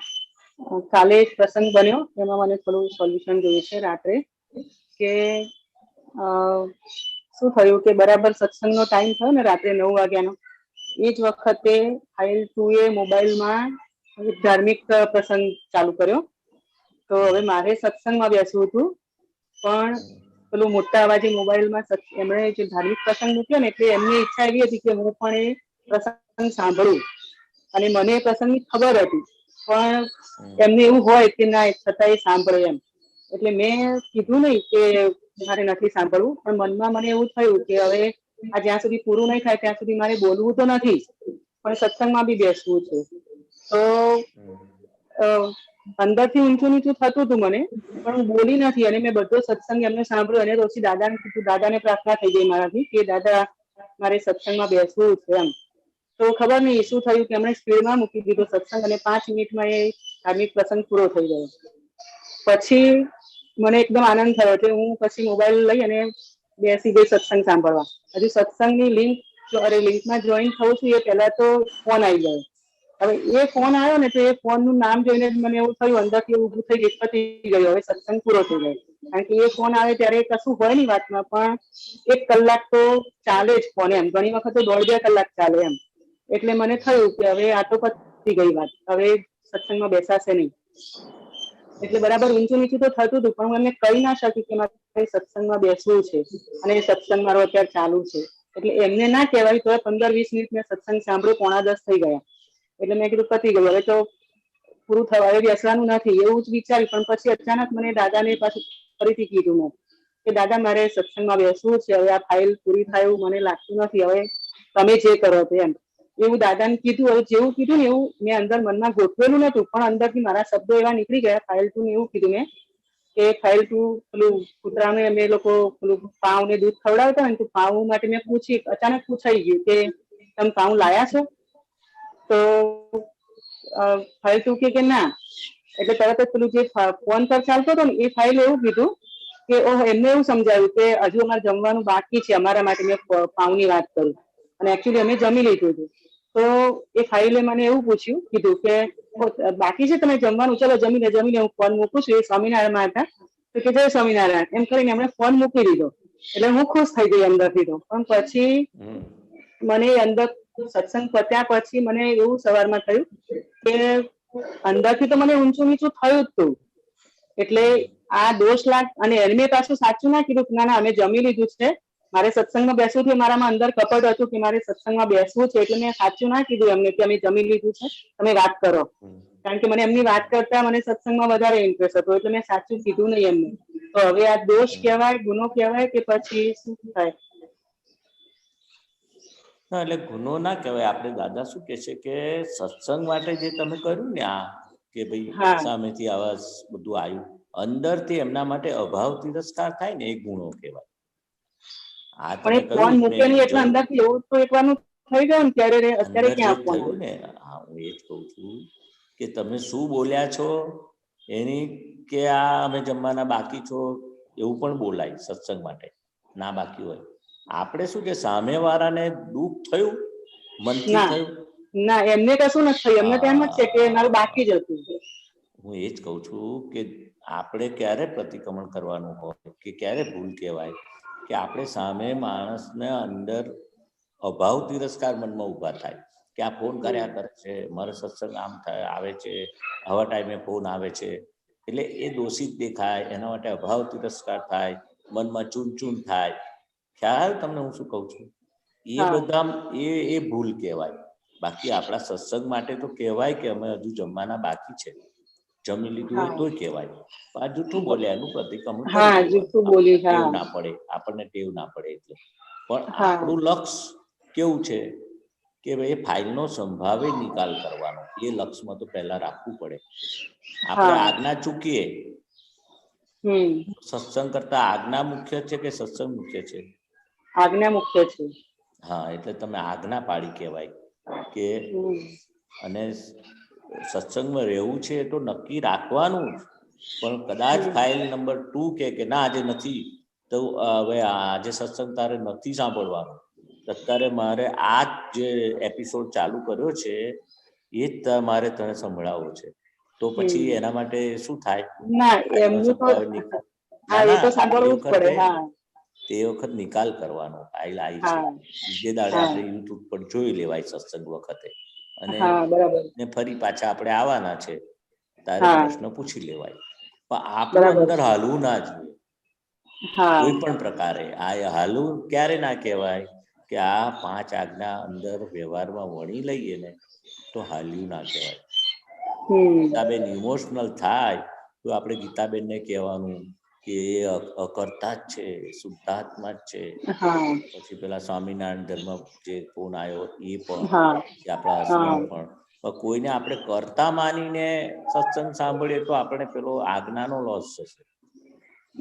વ્યવહારમાં બોલાય ખરું, ચોખ્ખું એમ બી કહેવાય કે સત્સંગ મારે હમણાં સાંભળવો છે અથવા અમારે બીજું કામ છે, પછી તમારી જોડે વાત કરીશું, એવું કહેવાય ને.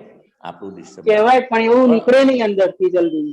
હા, એટલે એ વ્યવહારિકતા શું છે, વ્યવહારિક શું જ આપણે આપણા હસબન્ડને બી સમજાવાય તો વ્યવહારિક રીતે આપણે સમજવી પડાય કે આ રીતે હું સત્સંગ કરી લઉં, પછી આપણે એ એપિસોડ જોઈશું સેવ કરેલો હશે કે એવું.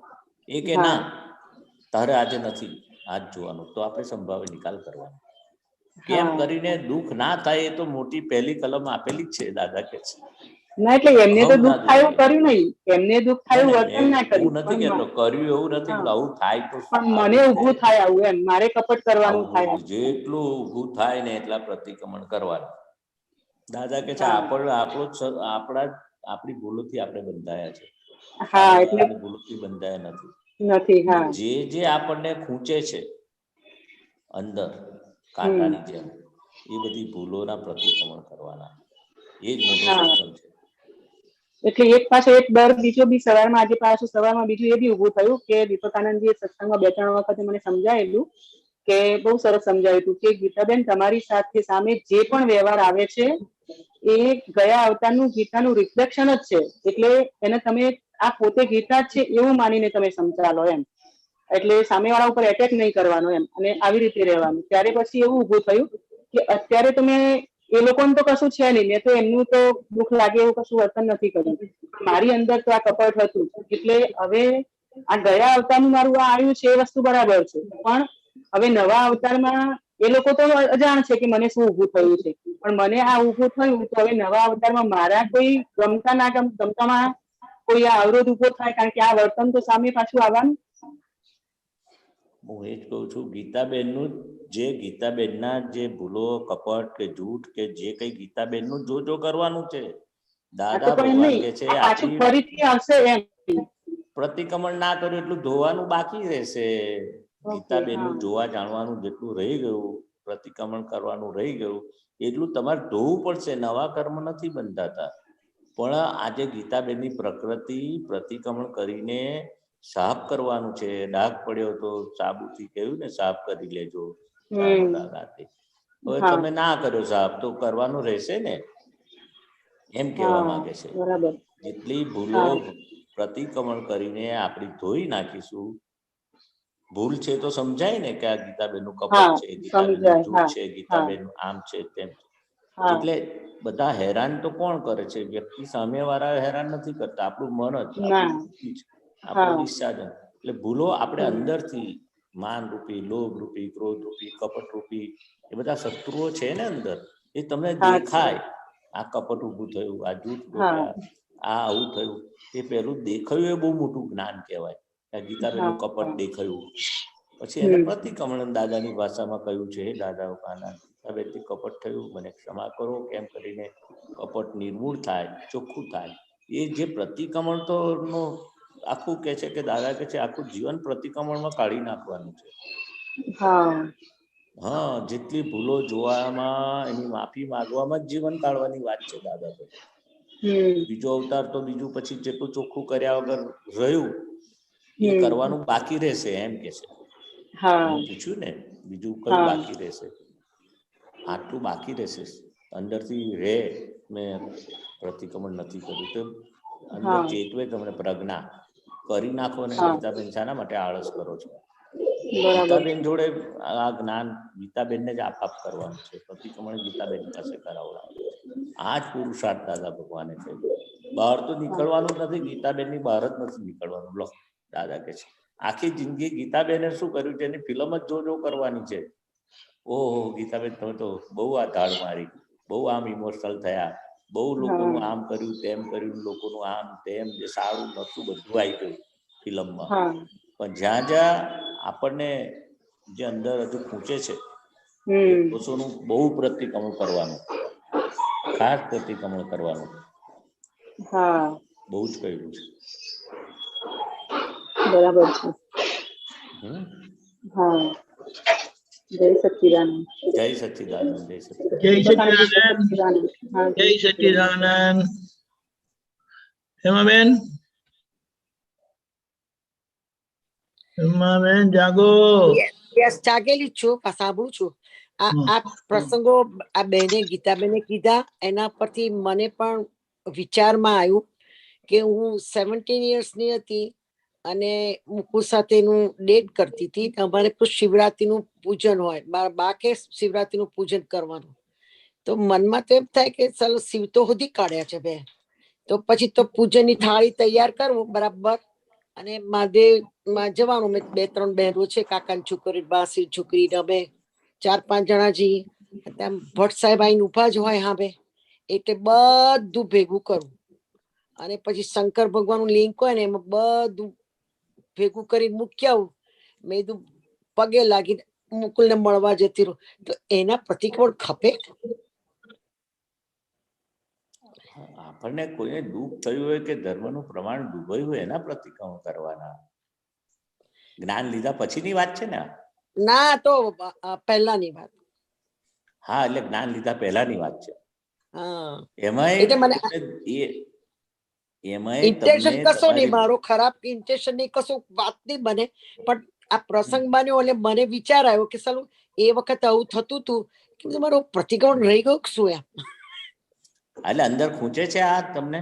ના, મને કશું ખૂટતું નથી. આ તો પ્રસંગ આવ્યો એટલે મને યાદ આવ્યું. પ્રસંગમાં કોઈનું ધર્મનું પ્રમાણ ડૂબાયું છે, કોઈ ના, વ્યક્તિનું એવું પ્રમાણ કશું કોઈનું નથી થયું. એ દેખાય ને તમને કે આ મને અંદર આ શિવલિંગ પર જે ફૂલો ચડાવતા છે, પૂજા કરતા, બધું કંકુ, કબીલ, ગુલાલ, કંકુ, પેલી નાળા છણીને પેલી કમર કાકડીને બધું ભેગું કરું થાળીમાં અને પછી છે ને મૂકી દઉં. બહેનો તમે પૂજા કરજો, હું આવું છું મુકુલભાઈને મળીને. એટલે આવું થતું હતું. એટલે હું જોવા મળી ને, પ્રકૃતિ જોવા મળી તમને સામાયિકમાં કે એ પ્રસંગ યાદ આવ્યો કે હું ભગવાનની આ રીતે બધું ઉપર ચડાઈ દેતી હતી ને રાગ તો મુકુંદભાઈ પર હતો હજુ તો મહેશાનંદજી પેલું કવિરાજ નું પદ છે ને, છુપા રાખવા પડે છે કોઈ કામ ભગવાને કહ્યું છે અધર્મ. એટલે ધર્મના પ્રતિક્રમણ નથી કરવાના, પણ અધર્મ ના કરવાના ને. એટલે અધર્મના એનું હું પૂછું છું કે આનું પ્રતિક્રમણ ખપે? બસ ખાલી ખપે ને. આ તમને બસ ઓકે. હવે બીજો પ્રસંગ, હવે આ પ્રસંગ તો મારો જૂનો પ્રસંગ છે, ચોક્કસ ખપે. અને બીજો પ્રસંગ હમણાં એવો બન્યો કે મારા કાકાના દીકરાના લગ્ન હતા અને 2 કાકાના દીકરા ચુસ્ત સ્વામિનારાયણ અને પાછો ત્રીજો ભાઈ પણ ખરો, પણ એ ભાઈનું નામ કંકોત્રીમાં અમારા પટેલ ભાઈ તો લખીને USA માં ના અંતે. તો બને એ કંકોત્રી વાંચી, સતીશના છોકરા લગ્ન છે, જવાનું છે. તો મેં કીધું આ ત્રીજા ભાઈનું કામ કેમ નથી લખ્યું અંદર? આટલું જ સ્વામિનારાયણમાં માને છે, ચુસ્ત 3 ભાઈઓ સ્વામિનારાયણ એટલું માને. મેં કીધું અંદરથી મને વિચાર આવે કે ભાઈનું નામ નથી લખ્યું એમ. કયો ધર્મ પાળે છે એમ? તો એ ખપે એનું પ્રતિક્રમણ? ખપે જ ને. અંદર ઉભું જેટલું થાય ને નેગેટિવ, આ નેગેટિવ કહેવાય. આ તો ફાઇલનો સંભાવિત નિકાલ આપણને દાદાએ આજ્ઞા આપી છે. નામને તોપે ચડાવવાના છે. વ્યવહારથી હોય નામ પણ રહી ગયું હોય કયા સંજોગો પ્રમાણે એ લોકોના, આપણે તો એને કરતા જોયો, દોષિત જોયો. આપણને જ્ઞાન લીધા પછી થયો ને આ પ્રસંગ તમને. બરાબર છે. હા, તો આપણે તો કરતા જોવાનો છે સામેમાં. તો બરાબર છે. તો આનો અર્થ એવો છે કે પ્રતિષ્ઠિત આત્માને પ્રતિક્રમણ આત્મા બનાવી દેવો પહેલા સ્ટેજમાં, અને બીજા સ્ટેજમાં જ્ઞાતા દ્રષ્ટા બનાવી દેવો. બરાબર છે. આ પ્રતિક્રમણ જ કરવાનું છે. શું બોલે છે તો સાંભળો મહેશાનંદજી, હા, પ્રતિષ્ઠિત પાછું બોલો, પાછું બોલો. પ્રતિષ્ઠિત આત્માને દાદાએ આપણે પ્રતિષ્ઠિત આત્મા આપ્યો છે. તે પ્રતિષ્ઠિત આત્મા જે છે હાથમાં, એને પ્રતિક્રમણ આત્મા બનાવી દેવાનો કે વખત આવે તો ચલો સ્વાહા. શું ભગવાન પ્રતિક્રમણ આત્મા બનાવવાનું એવું કહેવાનું? આપણે એમ એમાં બેન નહીં, કને એટલે પાડોશી એ પાડોશીને તમે કહેવાનું શબ્દ પ્રતિક્રમણ તું કર. પ્રતિક્રમણ આત્મા એ શબ્દ કઈથી લાયા તમે? પ્રતિક્રમણ ને એટલે એને પોઈન્ટ આઉટ કર્યું તો મને કઈક લાઈટ થઈ કે આ શબ્દ શું બોલે છે એમાં બેન. એમ નહીં, મારું બોલવાનું કદાચ ભૂલ થઈ હોય પણ એવું સુધારી લેવાની. પ્રતિક્રમણ આપણે આત્મા સુધારી પ્રતિષ્ઠિત આત્માને ના કહેવાય. બરાબર છે. પાડોશી કયો? આપણને આ તો બહુ મોટો પાડોશી છે. દાદા ભગવાન મળ્યા, ધન્ય ધન્ય એમાં બેન. હા, એ તો મને ખબર. ભગવાન આ મળ્યા અને હવે આપણે એના નિષ્પક્ષપાતી થયા. આપણે આ હેમાબેન થી આ આપણા ફર્સ્ટ નેબર, જેનાથી છૂટવાનું છે, જેને ભૂલ કરી છે, એની પાસે આપણે હેમાબેન સાથે વાતચીત કરીને જે ભૂલો કરી છે નાનપણથી અત્યાર સુધી, જ્ઞાન પહેલાની પણ આવરી લેવાની, જ્ઞાન પછી પણ આવરી લેવાની. આખી હેમાબેનની ફિલ્મ આખી નાનપણથી અત્યાર સુધી કઈ હેમાબેનને ચૂન ચૂન થયું, કઈ લોભાઈમાન, વિષય માન, બધા કસાયો એ ફિલ્મની જેમ દેખાય. અને જેટલું કોઈને ખૂંચે એવું વર્તન હોય, અહમદુભાઈ દાદા કહ્યું કે હેમાબેન પાસે પ્રતિક્રમણ કરાવવાના ને જે વસ્તુ તમને સ્મૃતિમાં આવ્યું એના પણ કરાવવાના. બધા પ્રતિક્રમણ કે છે કે આખું જીવન પ્રતિક્રમણમાં કાઢી નાખો કે છે. હું કહેવાનું યાદ માંગુ છું, હું એવું માંગુ છું એવું જરા તમે બોલવાનું એ થયું એનો વાંધો એટલે નહીં. હું કહું છું દાદા આખી ભગવાને જે લાઈફ શબ્દ આપણે વાપર્યા હોય ને એ જ પ્રતિક્રમણમાં કાઢી બોલવાના. નાખી. હા, આપણે દાદા ભગવાને જે શબ્દ વાપર્યા હોય ને એને ઓવરટેક નહીં કરવાના. એટલે એને આપણે પ્રતિક્રમણ આખી લાઈફ કરીને ચોખ્ખા થઈ જવાનું. બરાબર છે. એમાં બેન પાસે આપણી ભૂલો ના પ્રતિક્રમણ કરવાના, ભૂલ ના હોય તો નથી કરાવવાના. બરાબર એ પ્રતિક્રમણ કરીએ છે ને એ આખો આપણે સદુપયોગ કહેવાય કે છે. આત્મા અંદર છૂટો પડે છે, દાદા ભગવાનને યાદ કરીએ છીએ અને ફરી નહીં કરવું એવી ભૂલ કરીએ છીએ. હા, આલોચના પ્રતિક્રમણ પ્રત્યાખ્યાનમાં બધું આવી ગયું ને. બરાબર. એટલે પ્રતિક્રમણમાં જીવન કાઢી નાખવાનું એ કહેવા માંગતા હતા હા, દાદા. બરાબર છે. તો તમારી ભૂલ દેખાય. હેમાબેન ને છૂટા પાડીએ એટલે આપણે શુદ્ધાત્મા થયા. હેમાબેન સાથે વાતો કરીને એની પાસે પ્રતિક્રમણ કર્યા તો ઉપયોગમાં રહ્યા કે ના શુદ્ધાત્મા. બરાબર છે. બરાબર. એટલે આપણો સમય જેમ મળે ને દાદા કે શેના કરવાના કે જે આપણી સ્મૃતિ હતું હેમાબેન ને જેટલું યાદ આવે ને, રાગ વાળું હોય કે ગમતું હોય કે અણગમતું હોય, દ્વેષ વાળું હોય, તે કે બધું એ પ્રકૃતિને કઈ હેમાબેન ઇમોશનલ થઈને બધું થયું છે એ બધું જોવાનું. પહેલા તો પ્રતિક્રમણ કોને કરશો તમે? ભૂલ દેખાશે તો કરશો ને તમે. બરાબર.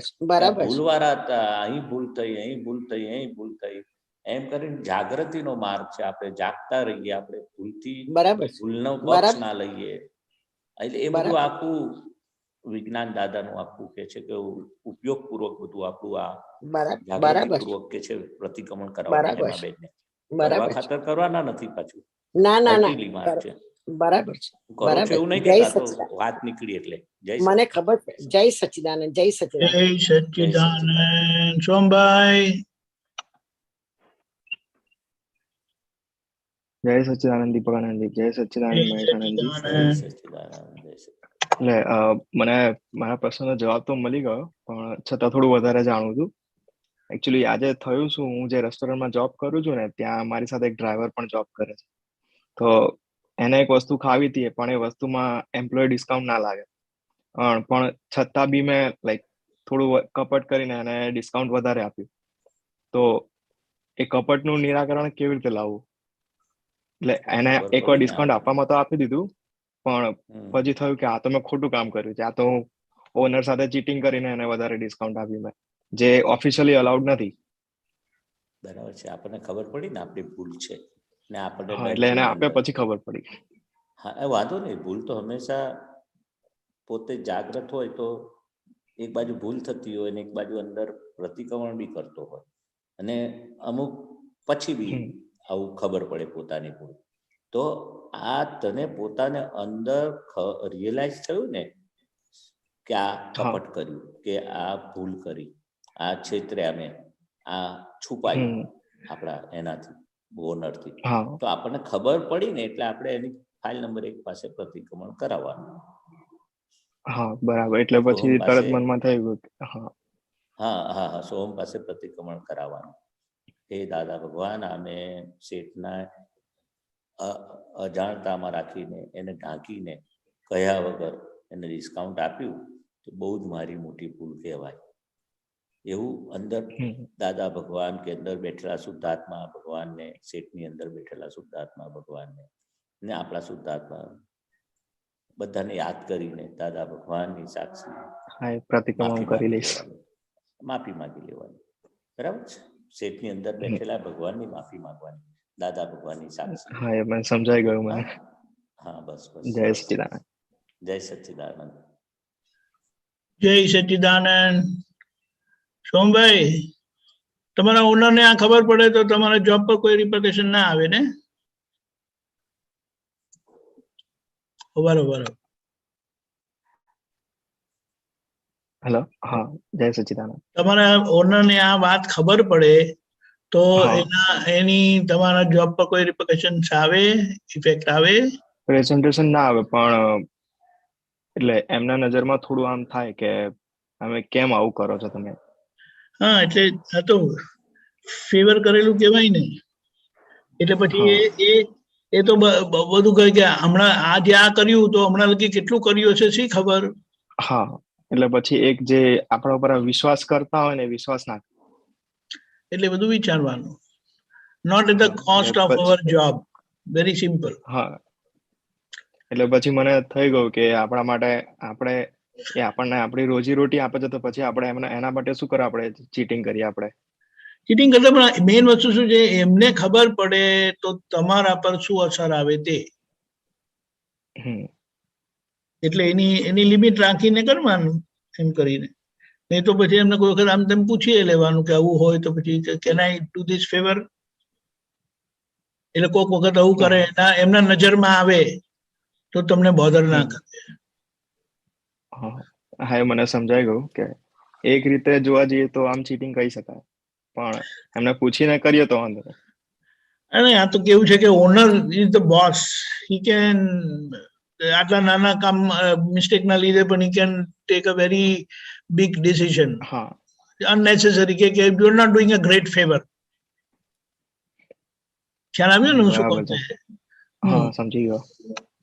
જય સચ્ચિદાનંદ. જય સચ્ચિદાનંદ. अमित सवारी कहाँ चली? जय सच्चिदानंद। सवारी दिन भर घूमते रहती है स्वामी जी, इसीलिए पूछना था। बोलिए बोलिए।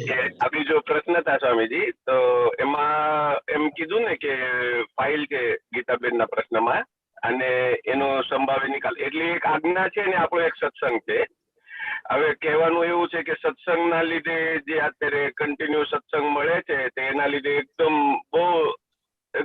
જબરદસ્ત જે 5 આજ્ઞા પણ સમજાય છે ને એની મેરે બધું ખ્યાલ પણ આવે છે. પણ થતું શું હોય છે કે આખો દિવસ અમિતને સમય તો હોય છે એટલે એવું કઈ એ નથી, પણ ફરતો રહેવું પડે. તો એક જગ્યા બેહીને એમ સત્સંગ ન જોવાય એવું હોય છે. તો સ્વામીજી એના માટે આપણે ઇઝ ઇટ ઓકે?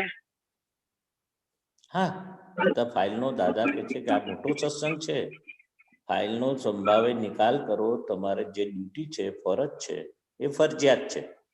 અને એ ફરજિયાતમાં એ ફરજની સાથે સાથે તમે ટાઈમ કાઢો છો, એ બહુ મોટું કહેવાય સત્સંગ માટેનો. એ રિલેટિવ રિયલ પુરુષાર્થ છે, રિયલમાં લઈ જનારો એ તો મોટો પુરુષાર્થ છે.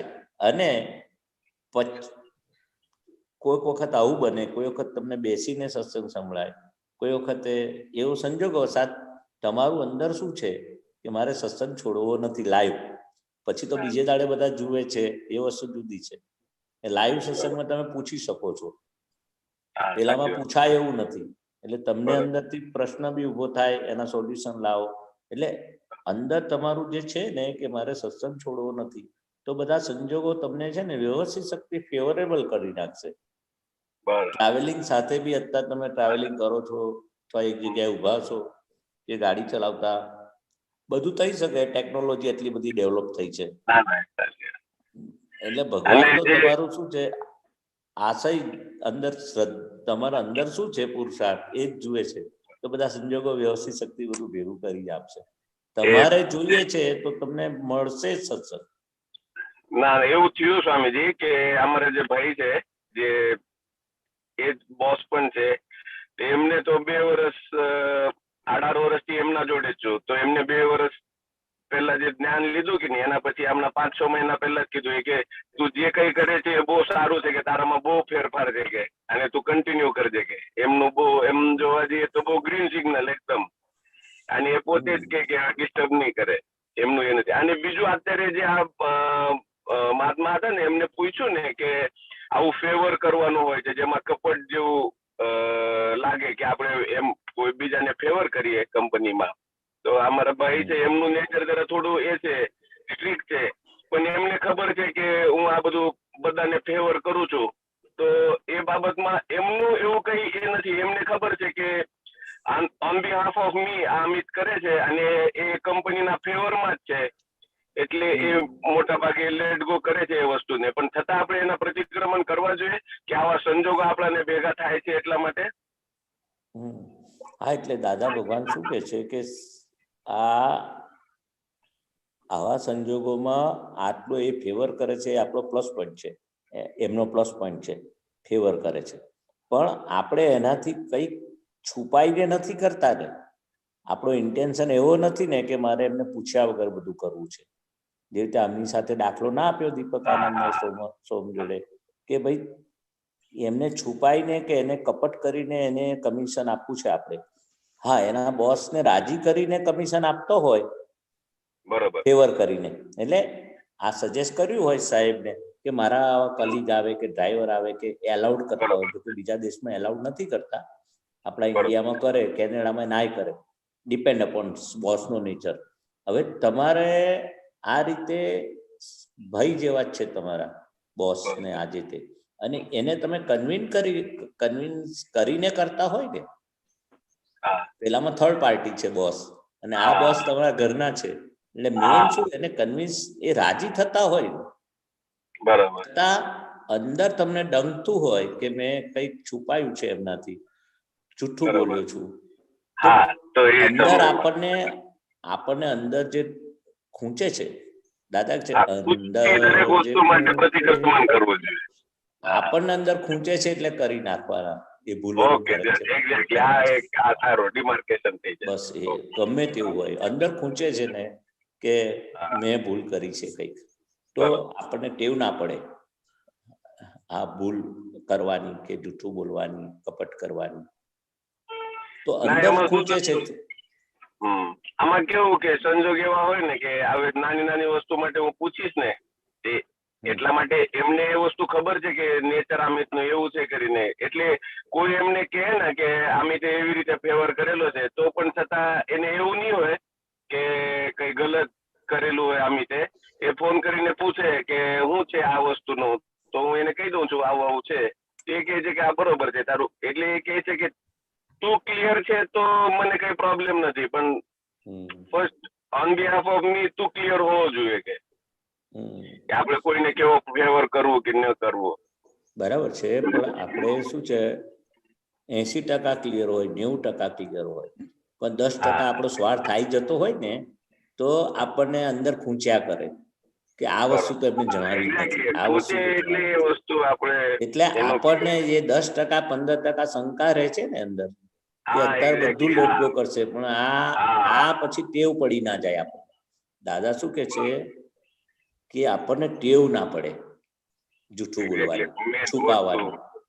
એટલે આ ફાયદો જ છે, પ્રતિક્રમણ કરતો ફાયદો જ છે. એક તો આપણું અંદર છુપાયું છે, કપટ કર્યું છે, તો તમને માની લે છે. પણ કોઈક એવો પ્રસંગ આવી ગયો તમારે ફાયરિંગ સાંભળવાનો અને તમને એવું થાય કે આ તો વધારે પડતું અમિતભાઈ કરે છે, એવા પ્રસંગો ના આવે ને એટલે આ પ્રતિક્રમણ બોલી ઉઠશે. પછી એ જે અંદર શુદ્ધાત્માને પહોંચે છે, બરોબર, આપણી બુદ્ધિથી માનીએ કે ચલો એમનો ઓબ્જેક્શન નથી, પણ આપણે પ્રતિક્રમણ કરેલું હોય ને તો આપણે અંદરથી આમ પેલું ચોખ્ખા રહેવાનો, અંદરથી ગમે આપણને. ના એ તો 100% હા બસ, આપણું કપટ નાનું હોય મોટું ના થાય. ના એ બધું એક્ઝેક્ટ થોડું પણ ખૂટશે એટલે પ્રતિક્રમણ તો પહેલા બસ એટલે શું આપણી ભૂલનું ઉપરાણું ના લીધું કહેવાય. ઉપરાનું તો લેવું જ નથી.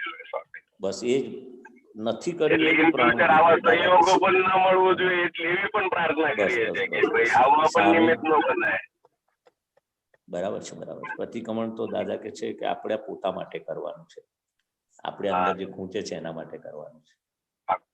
Okay, thank you sir. જય સચિદાનંદ. આપણો સમય થયો છે. મહેશાનજી ત્રિમંત્ર બોલો છો. અમિતજી ફોલો કરજો.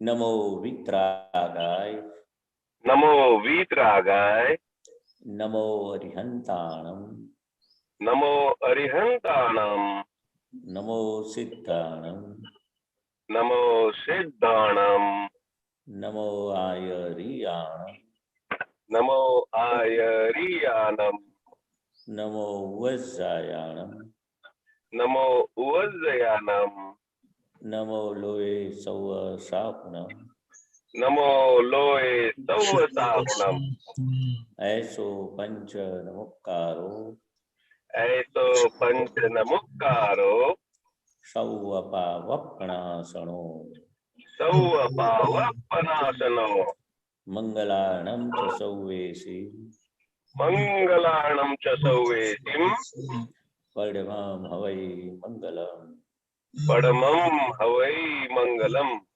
ઓમ નમો ભગવતે વાસુદેવાય, ઓમ નમો ભગવતે વાસુદેવાય, ઓમ નમઃ શિવાય, ઓમ નમઃ શિવાય. જય સચ્ચિદાનંદ, જય સચ્ચિદાનંદ, જય સચ્ચિદાનંદ. જય સચ્ચિદાનંદ. આગળનો પ્રોગ્રામ